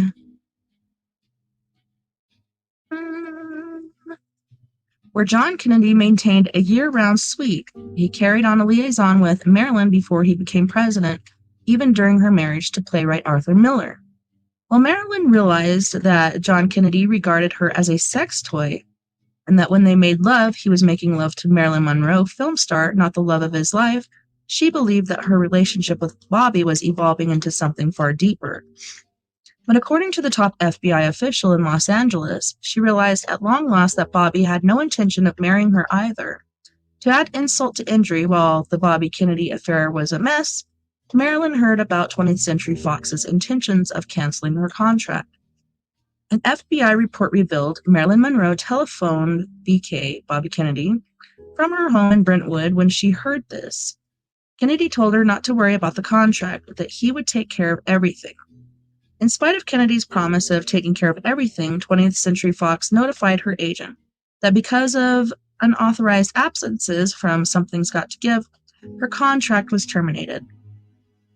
If Bobby Kennedy had the power to take care of everything in a positive sense, would he not have had the power to negate her contract as well? There were dozens of calls from Marilyn, which she placed person to person, later revealed when her telephone records were released to Bobby at the Department of Justice. It was starting to become impossible for the Kennedys to keep the rumors of their affair from leaking all over Washington.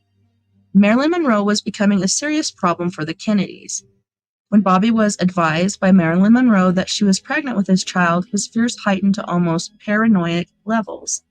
Unfortunately for Marilyn, she made the pregnancy call from her house, which was bugged. During the call, Bobby Kennedy was irritated.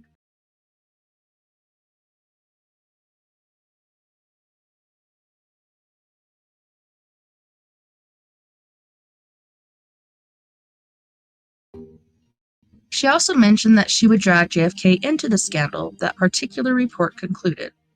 This was the gist of the conversation played back from Sam Giancana, proving Marilyn's fears that there was not just one, but several taps on her telephones and in her house. This conversation also ended the affair between Marilyn Monroe and Bobby Kennedy. Upon the conclusion of this chat, he changed the number of his private line and stopped his intimate relationship. The debate of her relationship with Bobby Kennedy and the information she would subsequently reveal at her press conference was also the basis of the statements Marilyn made to her friends during her final week in Los Angeles and Lake Tahoe. The statements which finally and irrevocably sealed her fate.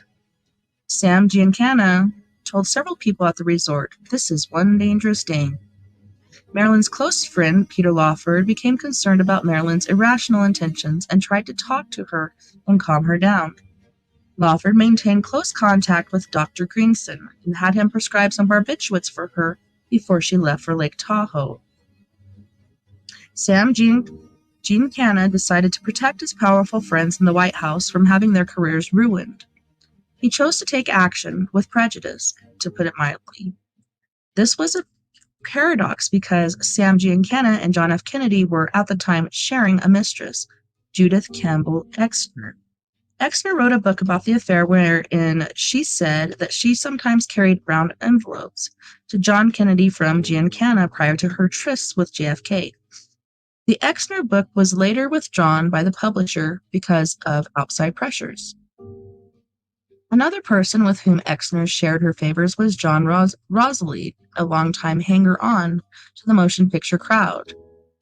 He was the one-time manager of Frank Sinatra, a close friend of Alfred Bloomingdale, and a close associate of Giancana. Rosalie was found floating in a 50-gallon oil drum in Miami's Biscayne Bay in 1976. This was shortly after he had testified in the reopened investigation into the assassination of John F. Kennedy. Giancana had his lights put out in the kitchen of his Chicago home shortly before he was to testify on the same matter. It is believed that Giancana asked Rosalie to supervise the political assassination of Marilyn Monroe. We understand that 3 mob hitmen were involved, 2 of them infamous figures in the world of mobsters, and who have since been eliminated with extreme prejudice. Only one of Marilyn's murderers remains free today, and he is, we are told, still a hitman for the mob. Investigator Spiriglio, with Nick Harris Detectives, claims that his information came to him through someone who was with one of the killers the night Marilyn was murdered. He stated he talked because soon after Marilyn's death, his relative was murdered too, by one of those who liquidated Marilyn. Spiriglio claims he checked out the names of Marilyn's killers with 3 independent sources. None of them knew of each other personally, he said in an interview. They all came up with exactly the same 3 names. To the hitman and Sam Giancana, Marilyn Monroe, and her thin state of mind, induced by a steady diet of prescription drugs from Greenson, was a walking time bomb who could have brought down the United States government, its then president and attorney general. This was something the country could not afford.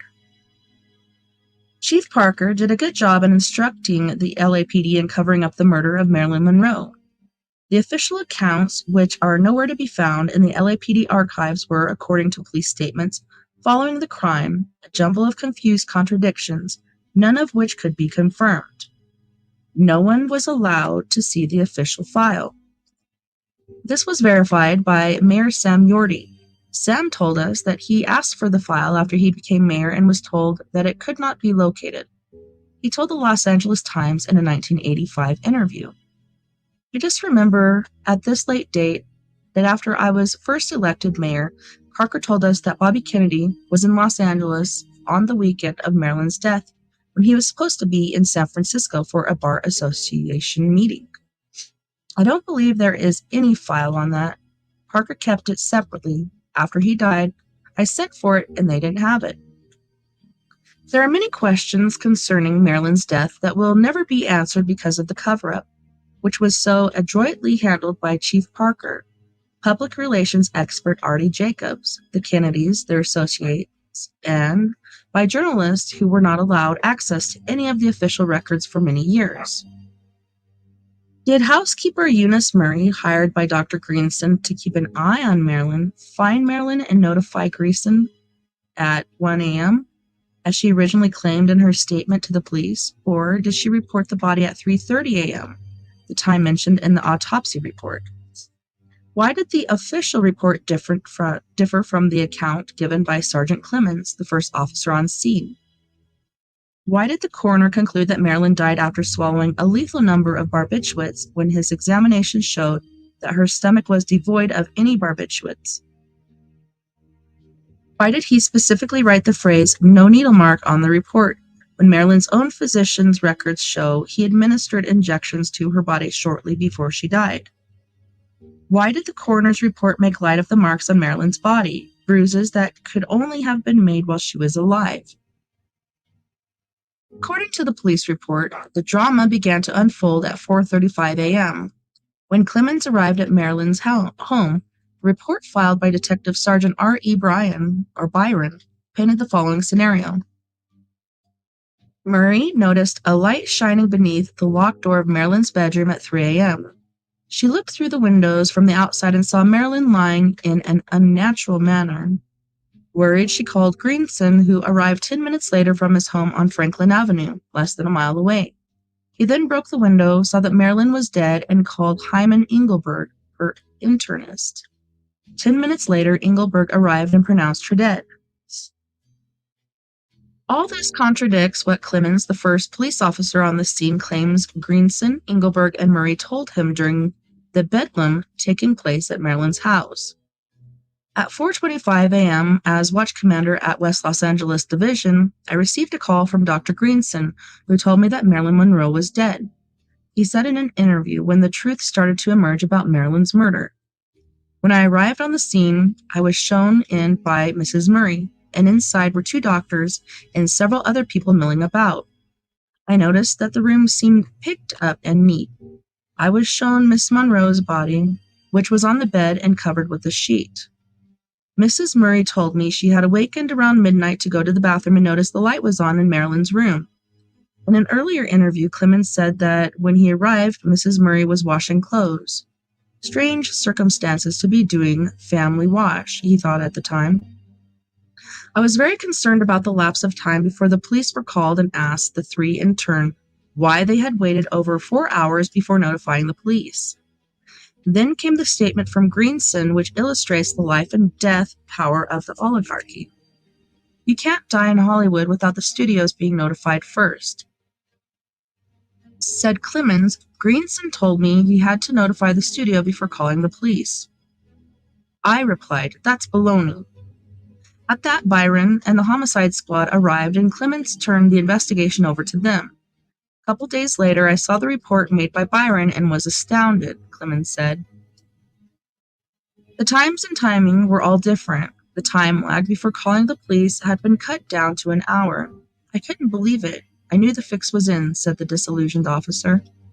Following Byron's so-called investigation, the body of the former film goddess, as ugly in death as she was beautiful in life, was turned over to the Hawketts, who delivered it to the coroner at 9 a.m. for the autopsy. As soon as Marilyn's body arrived at the Los Angeles County morgue, the controversy began, and has remained ever since. Dr. Thomas Noguchi, not yet the controversial coroner he was destined to become, performed the autopsy. Almost immediately, he declared a verdict of suicide. A copy of the report, signed by Noguchi, reproduced on another page. The conclusion by Noguchi, which was orchestrated by Coroner Theo,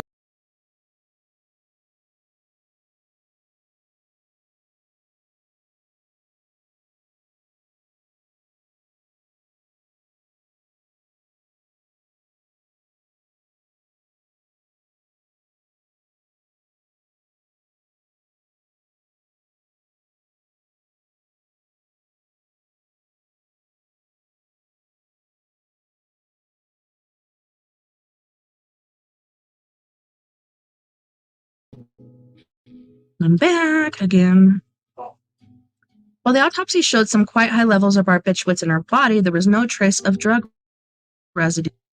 This immediately put the lie to what the doctors told Clemens on his arrival, that she had swallowed many nimbutal caps, yellow jackets, in street parlance. If this had been the case, the yellow dye from the caps would have lined her stomach and been noticed, and reported on by Noguchi in his signed report. Several years following her death, his autopsy report as a reference point, a noted New York pathologist related.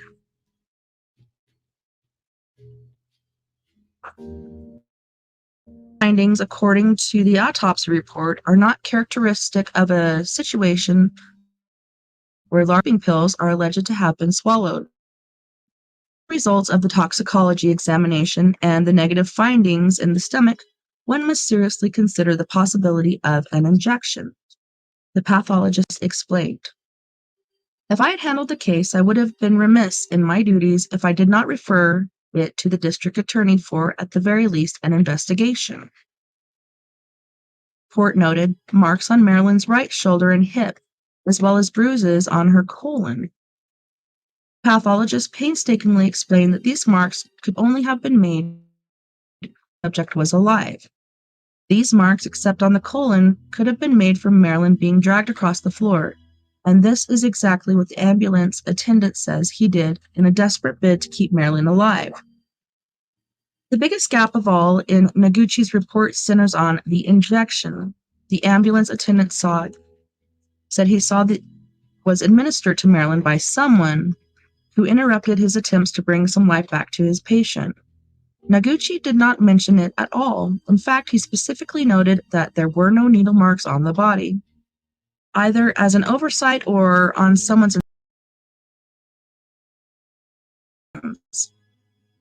that Engelberg said he gave Marilyn in the days before her death.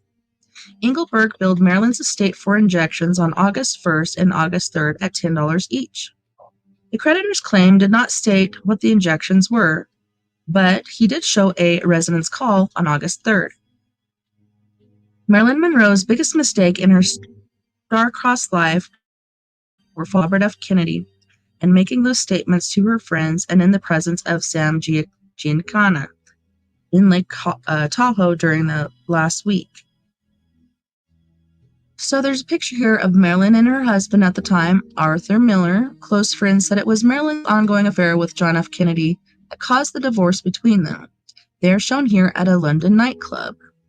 And then there's Eunice Murray, the housekeeper installed by Dr. Ralph Greenson to keep an eye on his prized patient. Murray disappeared for 10 years following Marilyn's death. When she was asked about it on her return, she finally admitted that she had lied on the orders of Dr. Greenson that Bobby Kennedy visited Marilyn on the afternoon of her death. Well, there are those pictures.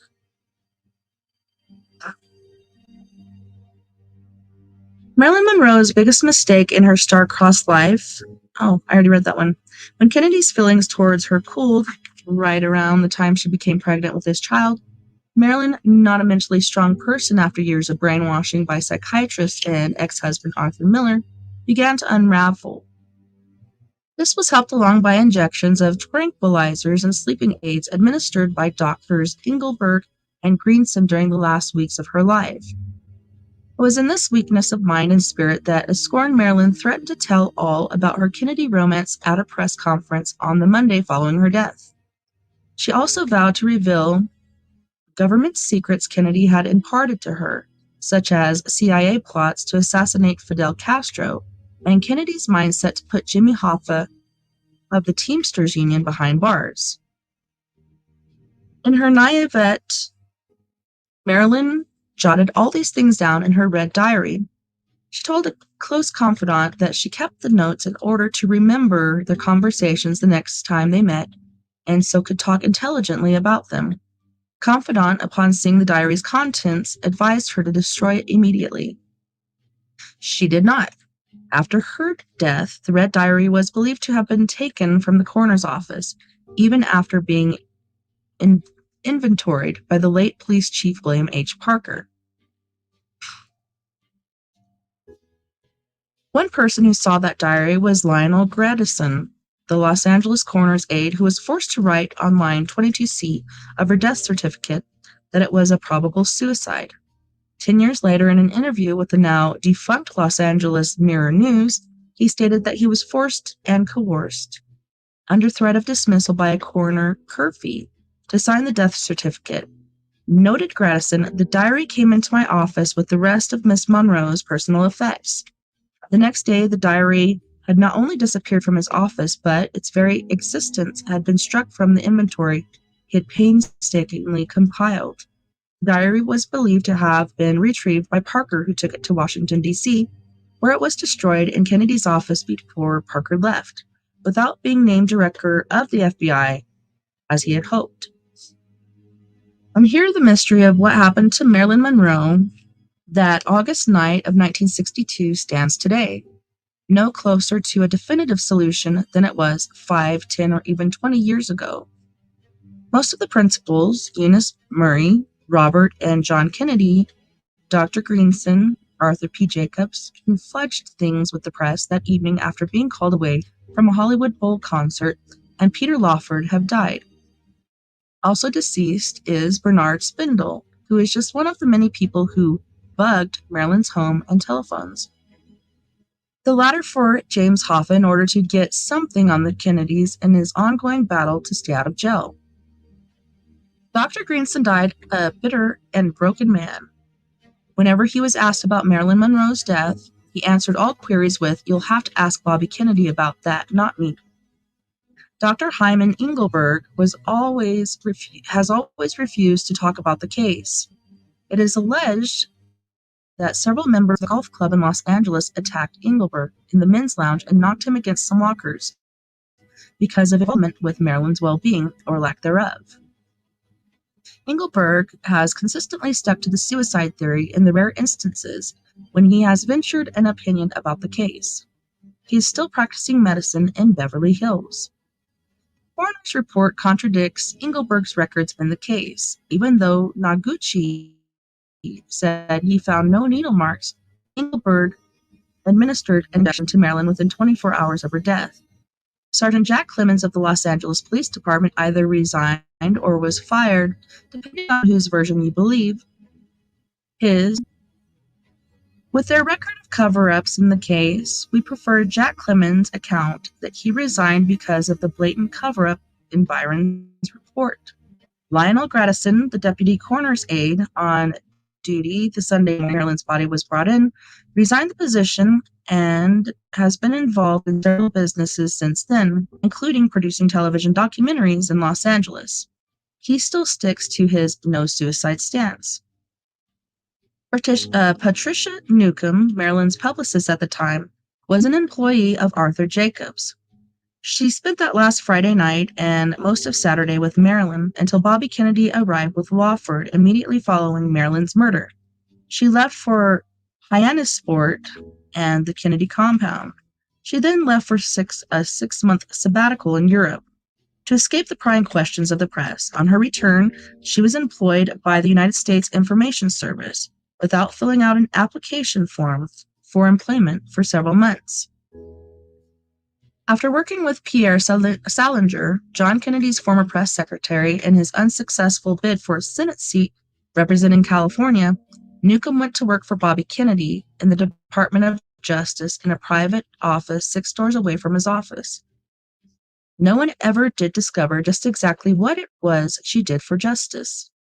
Eunice Murray, Marilyn's housekeeper, appointed by her socialist-leaning friend Dr. Greenson, steadfastly denied that Bobby Kennedy had visited Marilyn on that Saturday, the day of her death.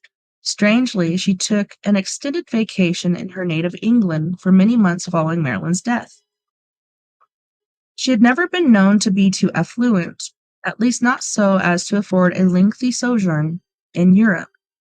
10 years later, prior to her death, Murray finally admitted that Bobby Kennedy had visited Marilyn that afternoon, accompanied by Peter Lawford.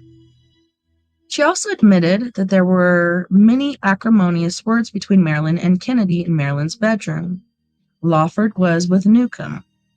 They were not present in the bedroom, but in the living room. We are inclined to agree with Milo Spiriglio, the private investigator who has been delving into the case for many years. I don't believe the Kennedys were directly involved in Marilyn's murder, but I do suspect the plotters were acting on their behalf. This is the opinion of another authority. The statements made during Marilyn's visit to Lake Tahoe, whether drugged, sober, or whatever, sealed her fate. Because of Joe Kennedy's prior involvement with mobsters, from business associate Frank Costello and bootlegging Scotch whiskey during Prohibition to mob finance genius Mayor Lansky, Sam Giancana was in touch with Joe the week before Marilyn died. It is believed that Giancana dispatched experts to Los Angeles to take care of the situation. Marilyn, Giancana vowed, had to be silenced. She could bring down the entire Kennedy dynasty if she went public with the statements she threatened to make. It should also be remembered that Sam Giancana and Jack Kennedy were, at the time, sharing the same mistress, Judith Campbell Exner. Giancana considered himself a personal friend of the Kennedys and did not want to see them destroyed. He felt there was a close bond between them. In Exner, apparently there was. But, be that as it may, Giancana had no compunction about destroying the life of Marilyn Monroe, who probably would not have gone ahead with her plans anyway. In order to call a press conference, she would have had to work with her publicist, Pat Newcomb, and Newcomb's boss, Arthur Jacobs. When they learned of the subject matter, they would have undoubtedly prevented so. Marilyn, with the knowledge gained from pillow talk with both John and Robert Kennedy, could have been a national security risk. But would she, in her naivety, have realized the importance of the things she had been told by them? And on the other hand, would they have been so loose-lipped with national security matters to impart them to Marilyn Monroe? We think not. Her mind could have been too far gone with prescription drugs and injections administered to her by Greenson and Engelberg for her to really understand with any insight what she had heard. The circumstances surrounding Marilyn Monroe's death, call it murder, are extremely dangerous, and the events following her death are even more so. They reek of intrigue, payoffs, ethics at the highest levels of municipal, state, and the federal governments. Have things gotten so bad in the United States that a probable murder, in the case of Marilyn Monroe, was suppressed because pressure or considerations were brought to bear because someone important was involved? Were the Kennedys above the law? Is everyone really equal before the laws of the United States, or have some people, families, or industries gotten so powerful that they make their own rules? One final note about the disposition of Los Angeles Police Department file on the investigation into the death of Marilyn Monroe. When Lieutenant Marion Phillips, the former senior desk man in the Los Angeles Police Department Intelligence Unit, which handled the investigation, was asked about the case file several years later, he said he was told in 1962 that Chief Parker had taken the file to show someone in Washington, D.C., and that was the last we heard of it. We rest our case. Nevertheless, no matter who the culprit or culprits or the instigator of the cover-up of Marilyn Monroe's death, it will always remain the most controversial of all Hollywood's unsolved mysteries. So here's an early studio portrait of Marilyn at the time of her role in The Asphalt Jungle in 1950, and against the wishes of director John Huston. And then, hello, beautiful Sister Sandra. Here's one of Marilyn Monroe singing "Happy Birthday, Dear Mr. President" before a large crowd at Madison Square Garden fundraiser. According to witnesses, she was not wearing anything underneath her dress. Oh, my. So there's the early portrait of her. And then there's her birthday dress. All right, guys, so on to our second music break. So on this break, we have one more song from Mr. Jeff Hilliard, and it's his ballad "Abandoned." And then we have Miss Mia Savage with Lumerian Crypto, The Bottom Line, and Your Skeleton. Oh my goodness, let me fix this really quick. Oh man. Spreaker quit working, so I gotta fix this really quick. What a pain in the booty.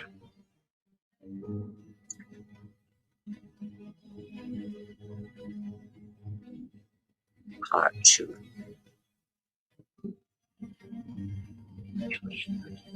I have to reload this. It quit working. I don't think we need to go on this. Probably not. Hold on.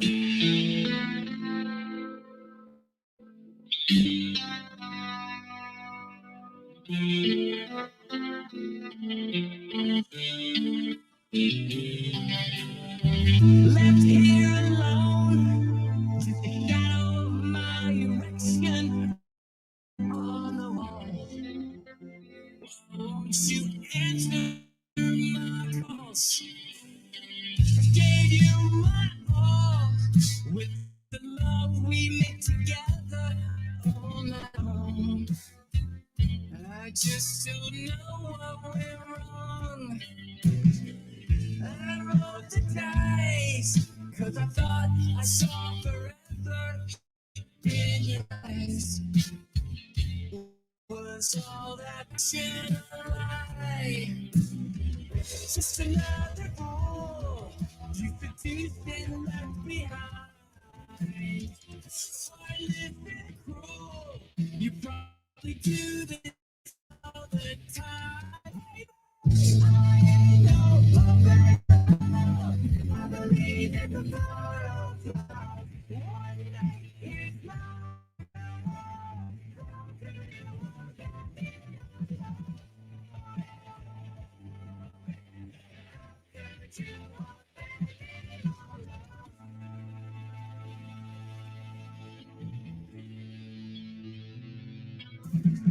Drove by your house again today.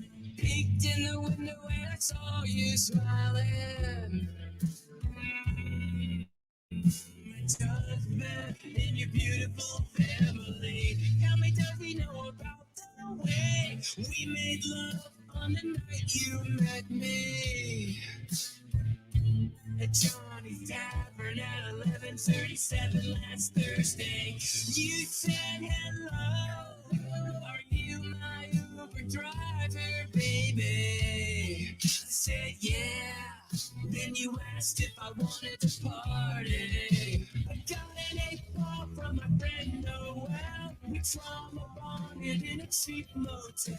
We laughed, we cried, we came multiple times. The sex blew my mind.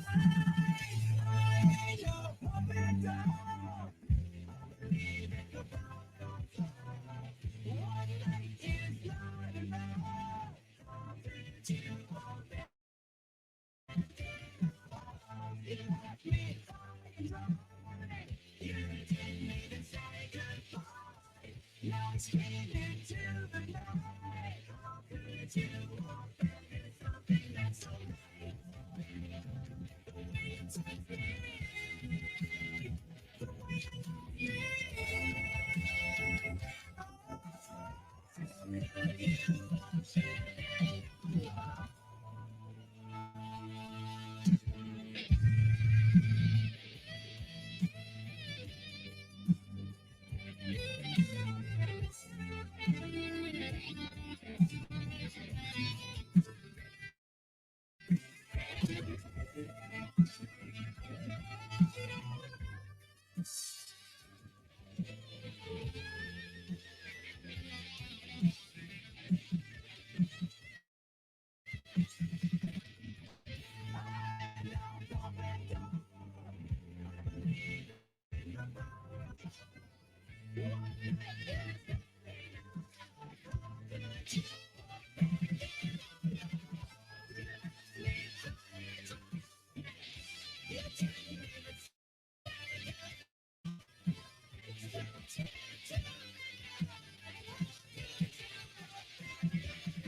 We hit the water.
It's a lie. But let's show the guys and let the demons run around.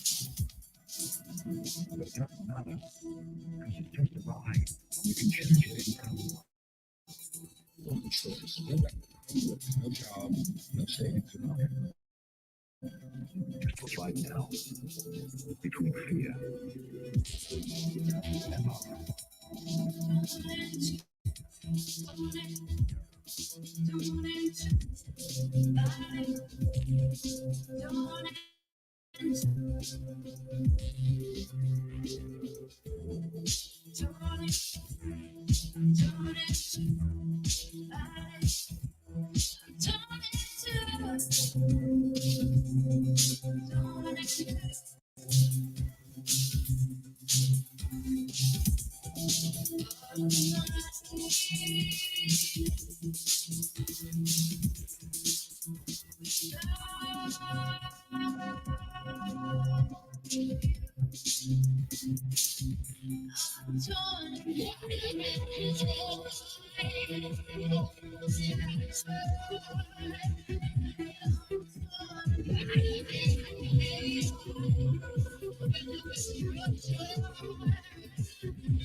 Just a choice right now between fear you.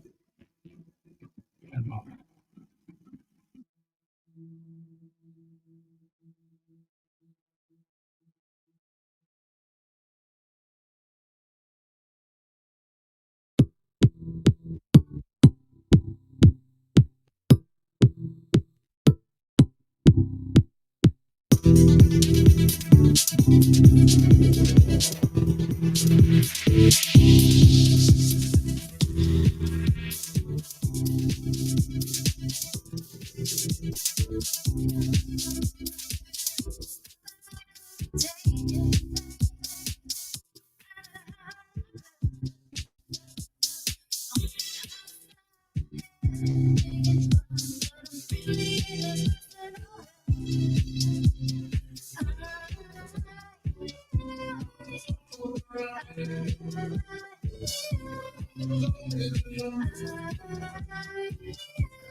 Snack that bites you back and ball sack.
Welcome back, and thanks so much for hanging out with me tonight on We Are Paradox Media's Late Night in the Rockies.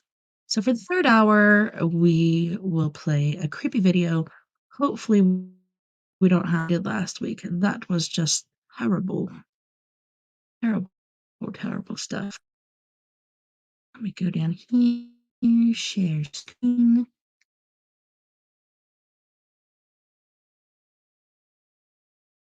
All right.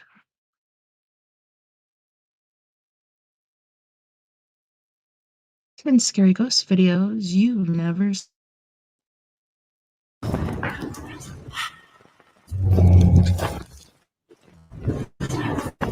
Welcome to Fearsome Top 5. Today we're gonna take a look at 10 scary videos that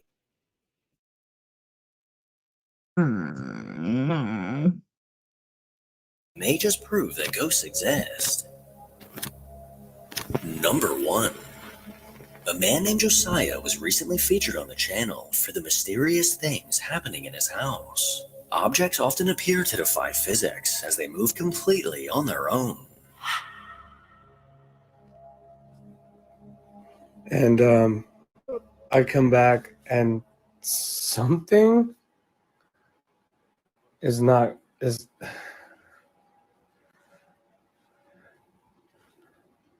say something, I'm giving up on you.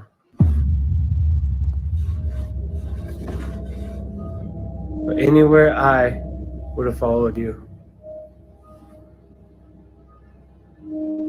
That's my kid, dude. Don't. You're not fucking serious. You're not fucking serious. I mean, it's nothing. Actually, how the fuck am I gonna get that back up? Goddamn. Jesus Christ. Josiah has been living with activity like this for over 2 years now, and an odd pattern he's noticed is every time he drinks alcohol, the activity always seems to ramp up. Well, just recently, after having a few drinks, he noticed one of his kitchen knives was out of place. He then began recording, and this is what happened next. Okay, so I will say I'm stupid for drinking. That knife fell out of that little fucking knife container thingy.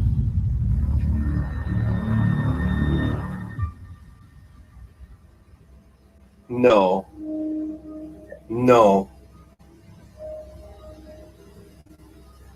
No. This is all because, dude, this is getting dangerous, bro. You're gonna cut yourself. You need to be careful. No. Actually, what the fuck just happened? Right in front of my fucking face. Shit. No.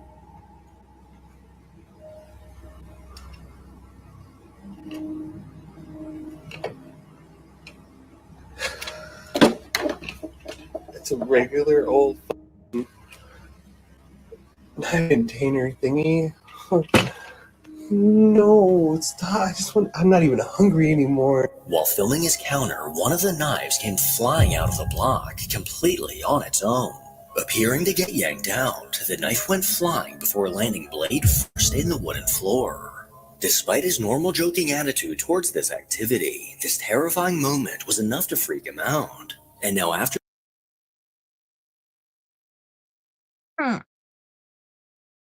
Yeah, that freaked me out too. Flying knives, not a good thing.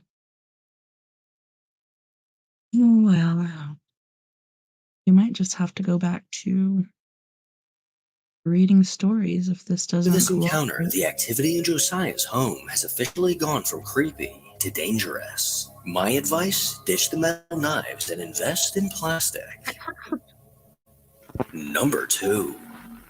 The brave solo investigator from the Midwest Ghost Hunter YouTube channel recently conducted an investigation at the haunted village of Bonanzaville.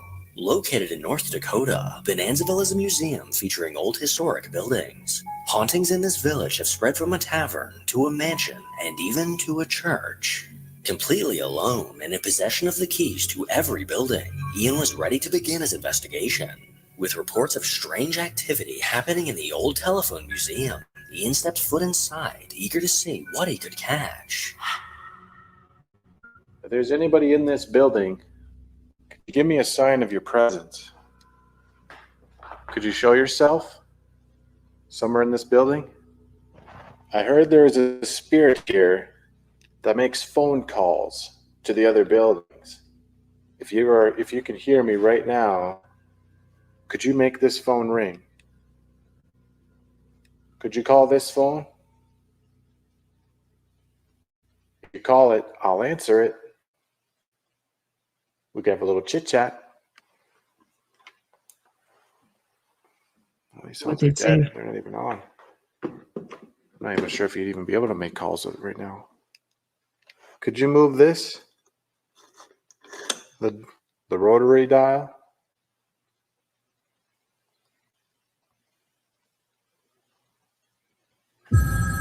Whoa, what the?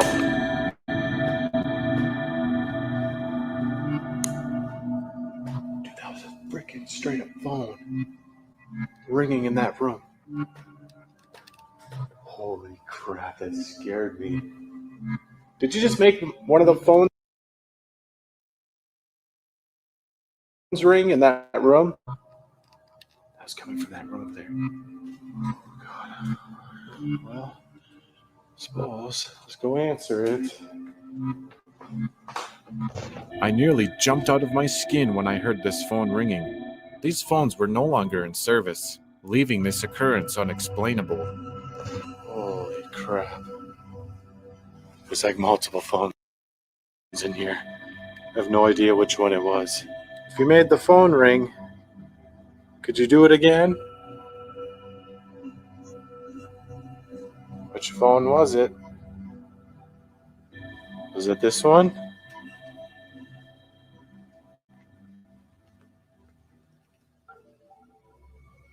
Hello? Despite every phone being unplugged and out of service, one of them began to ring. This ghostly phone call startled Ian, and as he tried to get more evidence of this undead caller, it looks like he succeeded. Hello? Could you speak through this phone? Who called that phone earlier? Put my voice recorder up to it.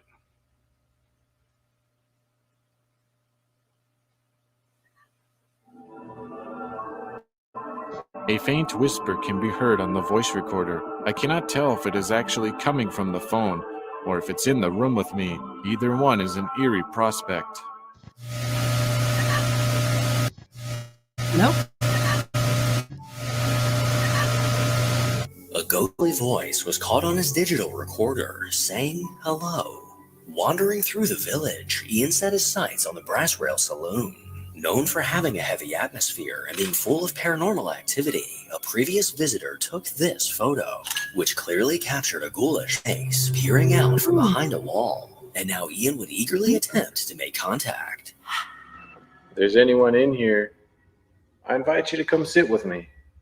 I just want to get to know some of the people that are here. I hear that there's a lot of spirits in this building. Could you walk up to this table and sit down with me?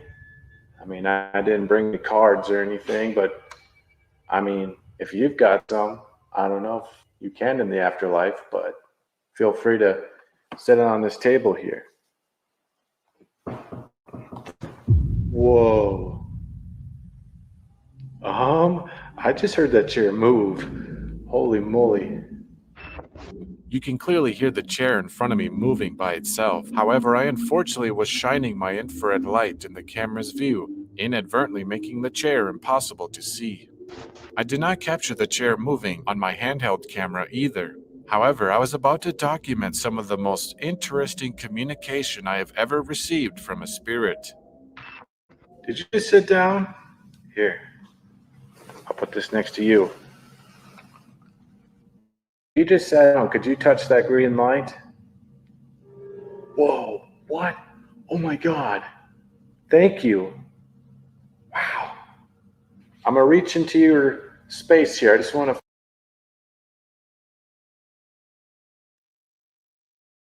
Yeah, this guy gets some pretty awesome evidence. I was watching a video on him earlier. feel you. Old hospital. It was crazy. Oh, wow.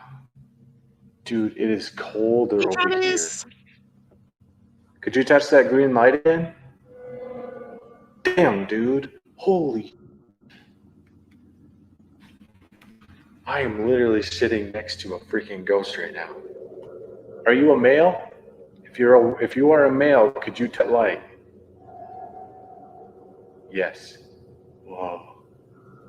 Would you like to play a game of poker? Yes. Oh man, I would love to play a game of poker with you. Are you aware that this place is shut down? It's no longer a saloon. Are you aware of that? Or am I wrong? Is this place still open? From your perspective, is this place still running? Yes. Wow. Wow, that is so interesting. It's interesting that for him it's open, but yet he can still interact with me. That is, my mind is kind of blown right now. Can you see me right now? Yes. Wow. Do I look solid? I'm going to tell you this right now, and this might sound strange, but I can't see you. You are invisible to me. All I can see is you touching that light. Can you see me fully? Am I like a full person to you?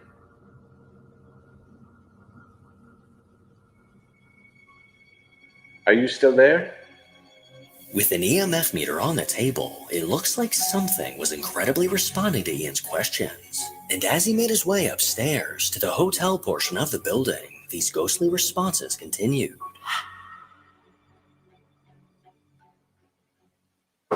Whoa! Oh, oh, oh my God! It's okay. It's okay. I'm not gonna run. Did you just tap on that bed?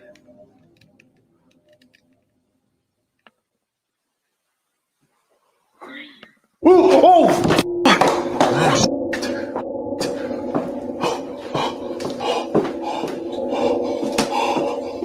Oh my God! Oh, Jesus! That scared the living daylights out of me.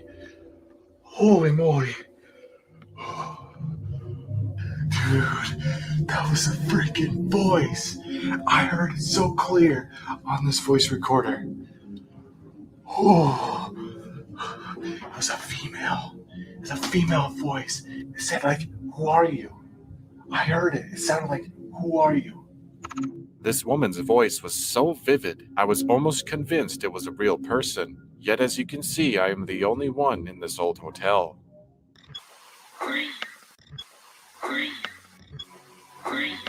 Just a few feet away from Ian, a disembodied voice came from the darkness. And shortly after, he may have just caught who this voice belonged to. Wow, that was a heck of a string of activity. Jeez, that woman's voice was so clear on here. I still can't believe that. There's no doubt in my mind I was not alone in that room, and I'm not sure who that was. Man, I just feel like a cold breeze just passed me. Did somebody just go in front of me here? That's just like a wicked chill I got there. Just seconds after I walk out of the room, a mist-like form appears from thin air.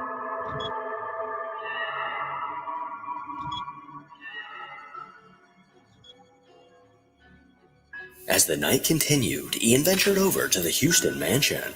Built in 1881, this mansion was constructed by David Houston, along with his wife, Annie. Later in 1906, David would tragically pass away in this home. And now many people believe that his spirit, along with Annie's, linger inside their former residence. Ian began exploring the home when he received a very clear message.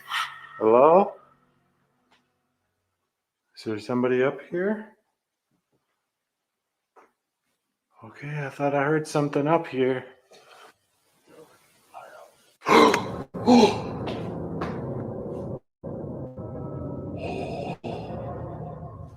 God. That was a scary voice. This deep and gruff man's voice sent shivers down my spine.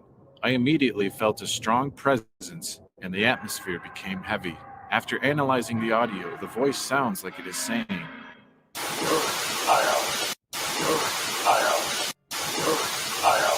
A ghostly man's voice came through, giving the impression that David is not a fan of visitors. Going up to the second floor, Ian attempted to make further contact and get on David's good side when something made its presence known. David, did you die in this room? I heard you died of a brain hemorrhage, and I'm very, very sorry to hear that. Are you the one that leaves the imprint? on the pillow? Could you do it right now?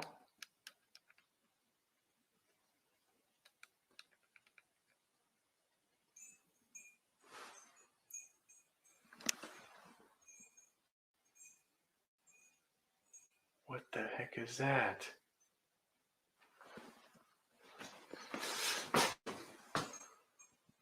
What is that?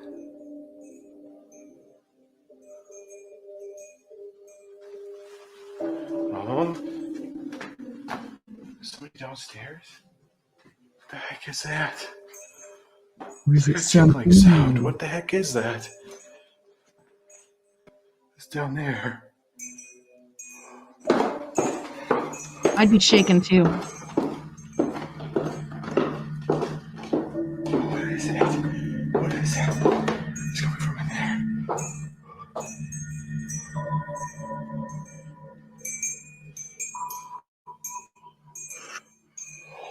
Wait a minute.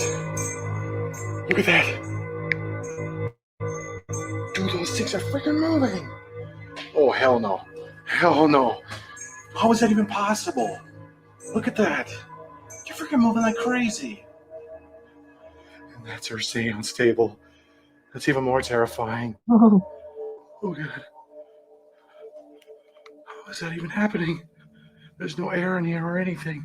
Oh, God. Look at that. poor guy. They're still moving. The crystals on the lamp downstairs incredibly began swinging on their own, making enough noise to be heard on the second floor. And as Ian approached the table, both of his cameras mysteriously died at the exact same time. From everything that happened during this investigation, there's no question that spirits are still lurking around this property. I'd say. Number 3. A woman named Tash runs the Canadian Bay Forever TikTok account, where she often posts videos of her daily life with her husband and kids. But something her followers were not expecting to see was an eerie clip from her security camera. One night while laying in bed, she received a motion-detected notification from her backyard camera. At first glance, nothing could be seen, but as she took a closer look, she was left feeling uneasy.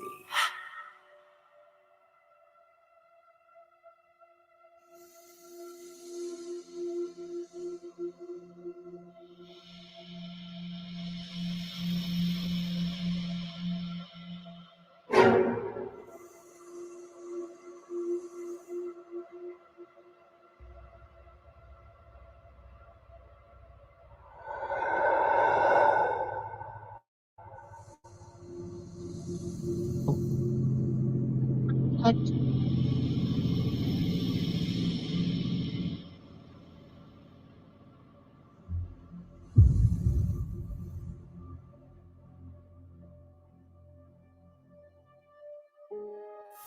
Next to the trampoline at the top of the fence, a small creepy face appeared. This eerie face peered over the fence for a few brief moments before ducking back down, and soon made another appearance as it flashed its glowing eyes towards the camera. No one's quite sure what this creature is, but if it shows up at my house, I'm definitely taking it in as a house pet. No. Number 4. Number 4. Every day, strange things happen that no one would believe if it wasn't caught on camera. And with the popularity of home security cameras continuing to grow, more and more videos of unexplainable things are showing up online.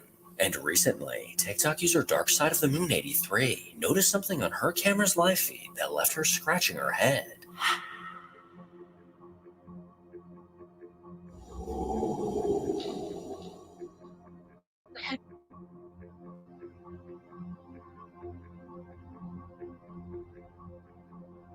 Shortly after the video began, a misty white apparition appeared.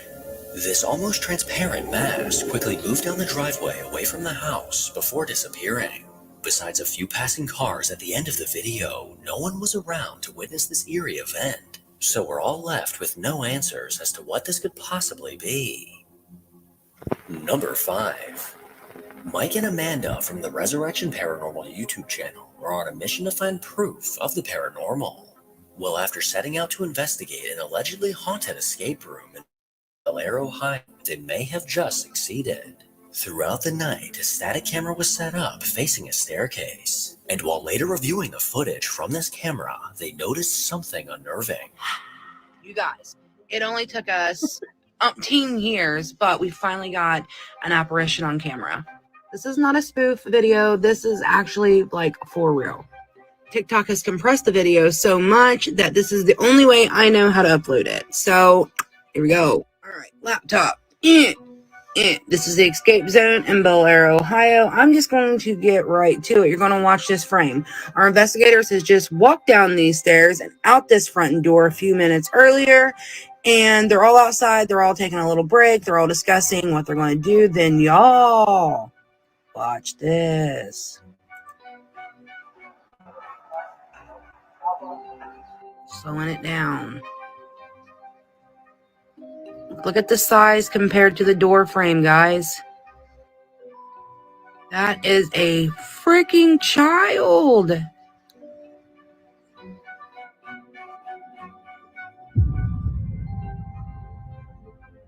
To the left of the staircase, an apparition came into view for a few brief moments.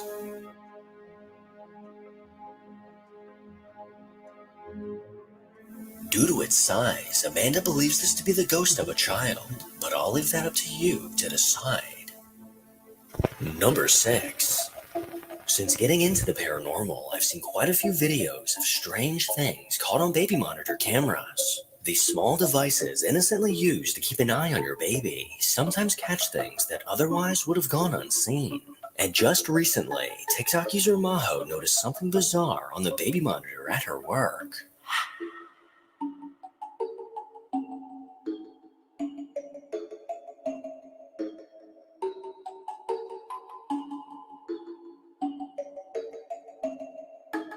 What the heck?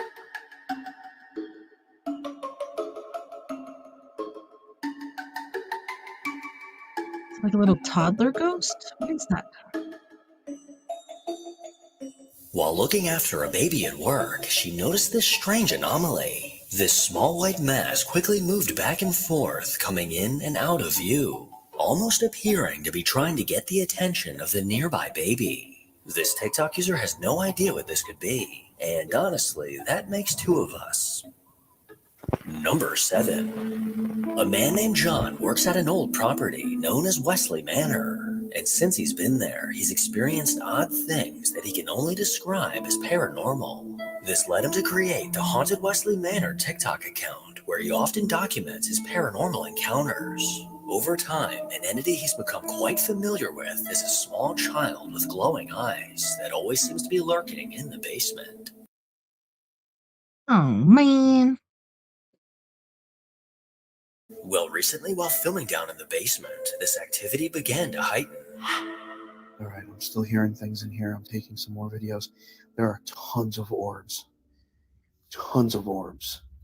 Some of it's dust, but some of them are orbs. Dust. Especially the way they're acting. I'm hearing giggling, laughing, the usual. Dude, what? Oh, here we go with this shit. Something's throwing shit at me. I guarantee it's one of the children.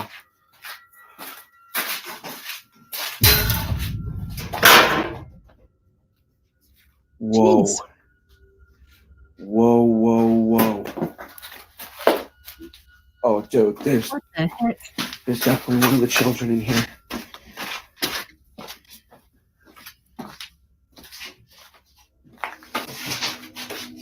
Oh, I can't.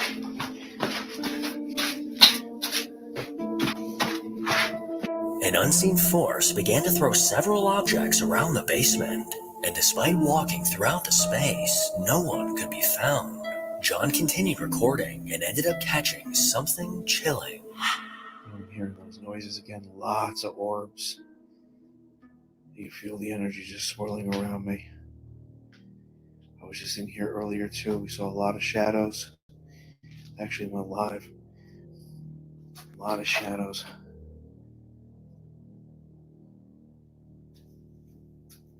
I hear something knocking.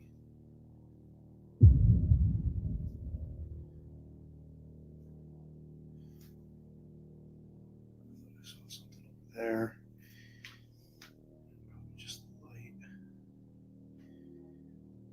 was in here.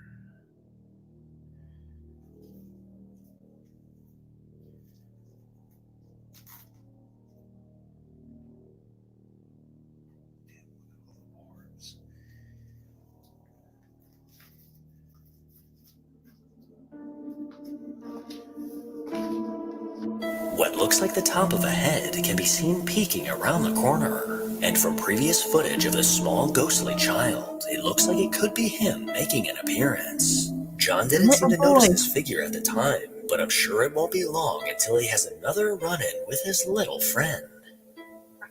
Number 8.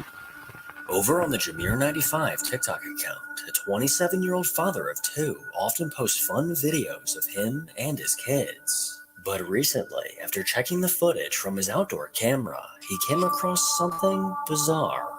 Not quite sure how to explain it, he turned to TikTok for answers.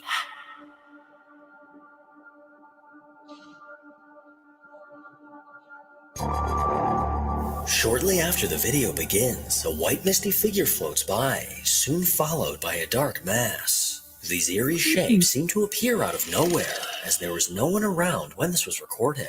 Interestingly enough, they almost look to be a good representation of good and evil, as the white one looks fairly innocent, while the dark one leaves me feeling uneasy. Number 9. Living in a haunted house may seem like something that you only see in the movies, but for a man named Chris, it is all too real. For some time now, he's been experiencing strange things in his home, and often feeling as if an unseen presence is nearby.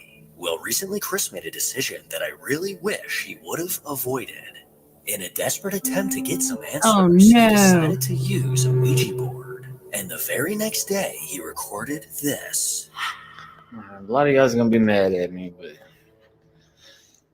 me and my cousin broke this out. Messed with it last night. Dad had sex on a Ouija board. Oh boy. We did it the proper way, though. I know this is a kid's toy, but y'all don't understand the kind of shit y'all's getting into when y'all fuck with this. At least some people don't.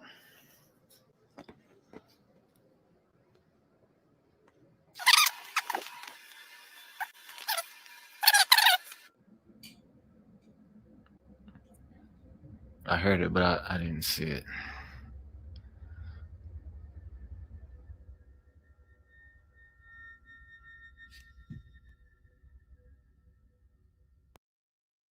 He didn't have a problem before. He's definitely going to have one now.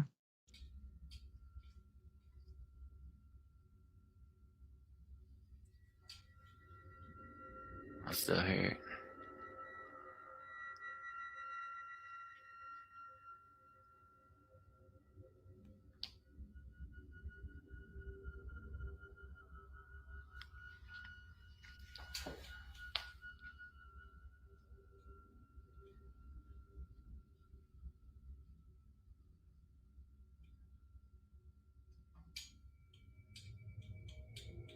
You can hear that, can't you? I can. Sound like tapping.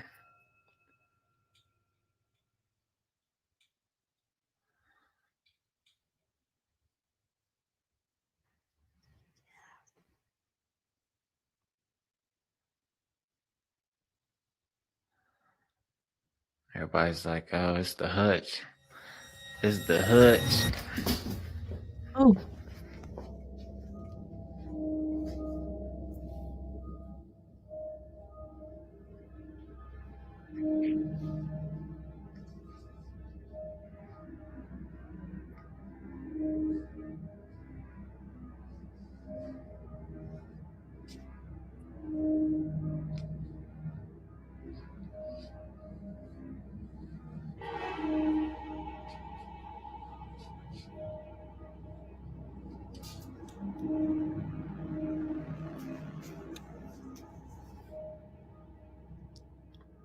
Can you do it again?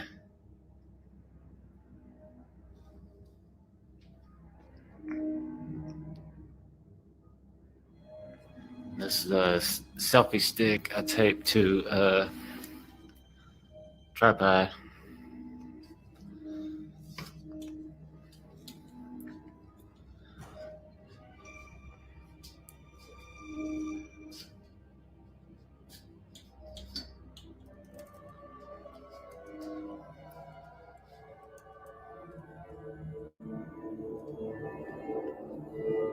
With a mysterious tapping sound coming from somewhere in the living room, a disembodied voice can also be heard. Then soon after, the tripod eerily got knocked to the floor. And this wasn't the only activity that Chris managed to catch on camera.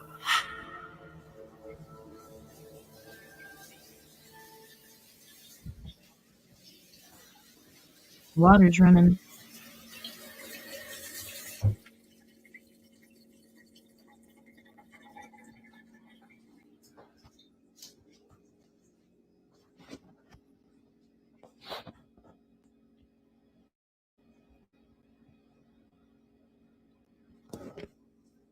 Run up your water bill.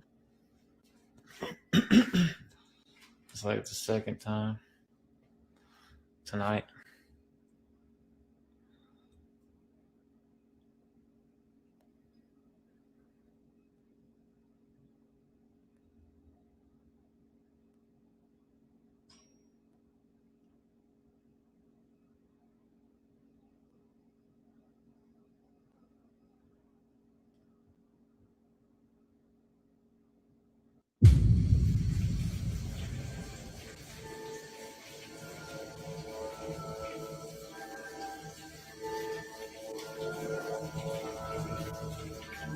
I'd be tying that hand down.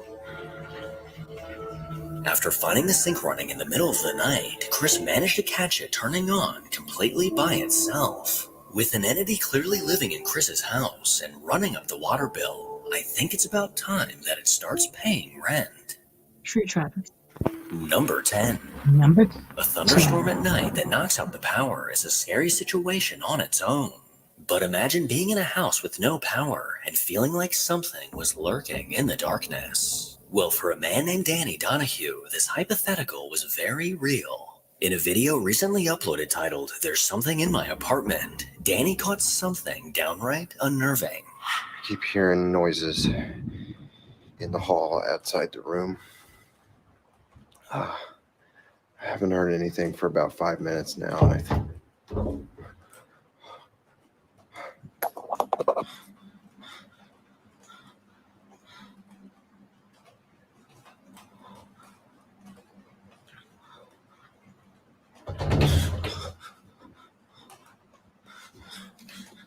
What is it?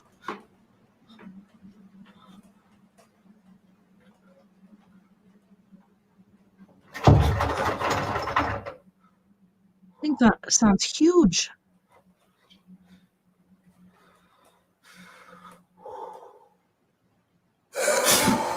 What the heck?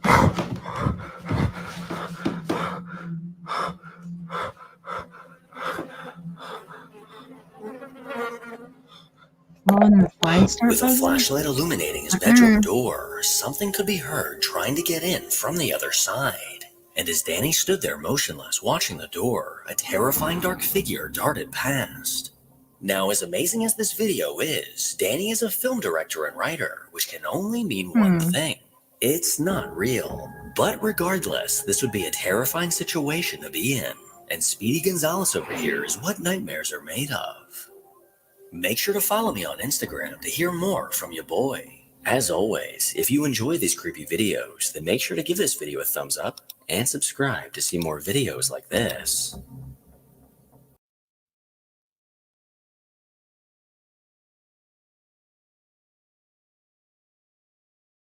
That was a pretty good one. I hate it when you see a video and you really dig it, and then you realize this person is like a video editor or producer or whatnot. So most of that stuff is faked, unfortunately. But hey, at least our internet was working there. I was getting worried. Floyd said he wasn't downloading stuff earlier, but I went out and busted him. He was actually downloading something. Yeah, coming up this next week, we have more story time with me, TessaTNT, on Sunday. But on Saturday, we have our Paradox Paranormal Forum. And I've been checking out some new Mandela effects and stuff. So I'm pretty excited for this upcoming show. It should be pretty good. Pretty good show. Kind of want to start on another video, but that's about all the time we have for this evening. And for some apparent reason, the sound as far as the music on Facebook, it just doesn't sound right with the music. So I'm not sure how that video came through, if that came through properly. And then this coming month, on the day before Halloween, I'll be on Lori and Fitness show. That should be cool. I'm not sure how long it is, or what her link is, but I'll try to get that and share that with you guys so you can come listen to her. She's a pretty awesome chick into the UFO field and the paranormal, and um, she has an understanding that UFOs and paranormal things are all like somewhat connected. So if you've lived your life with a bunch of paranormal oddities happening, it's pretty likely you'll get some alien stuff in there too. Mine, like I had paranormal experiences all throughout my life, but then in 2012 is when I got to see my first UFO, and then it was just bam, bam, bam, like more and more and more UFOs. And I don't know about you guys, but as far as the paranormal goes, I'm not sure if it's because we're getting closer to, the veil thinning and stuff, but yeah, doppelganger that popped up, other paranormal activities happening. So I don't know if you guys are going through that as well, but it's pretty interesting. Yes. So it was an insect spirit. Well, I've also heard, Travis, that when there's flies around too, like that can mean like it's a darker spirit. Thanks so much for liking the show. It was a pretty good one. Got to learn more about the whole Marilyn Monroe thing. Like, we always knew that the Kennedys were involved with that because you know, she was gonna tell on them. But yeah, it's pretty sad. Pretty sad when stuff like that happens. But yeah, it was a pretty good chunk of that book left. So, like I said, next Sunday we'll be reading up on that. But as I said, that's the end of our time for tonight. I want to thank everyone so much once again for coming in and tuning in and hanging out and watching a video with me. It was nice to have y'all. And thank you to all of our friends on We Are Paradox Media's Facebook, KPNO Radio, Twitter, Spreaker, iHeartRadio, YouTube, wherever else beyond the Omniverse you may be listening tonight. Had a wonderful time. Can't wait to do it again next weekend. Like I said, we got the Paranormal Forum going on. Get all my peeps in the house and talk about different things. If you can, send some positive energy and prayers out to Robert. He just recently had a surgery where he lost a foot, but it's much better than the alternative. Don't forget, we are all in this together. Together we can make the world a little better. And together, my friends, we are Paradox Media, because without you, there is no us. I hope you guys have an awesome week. This week is the first week of fall, so temperatures have been going down. Hopefully fires have been dying out, and yeah, hopefully you guys don't work too hard. Night night, love and light. Night night, love and light. Take care of my yous. Don't work too hard, and I'll see you back here next week. Same crazy time, same crazy place.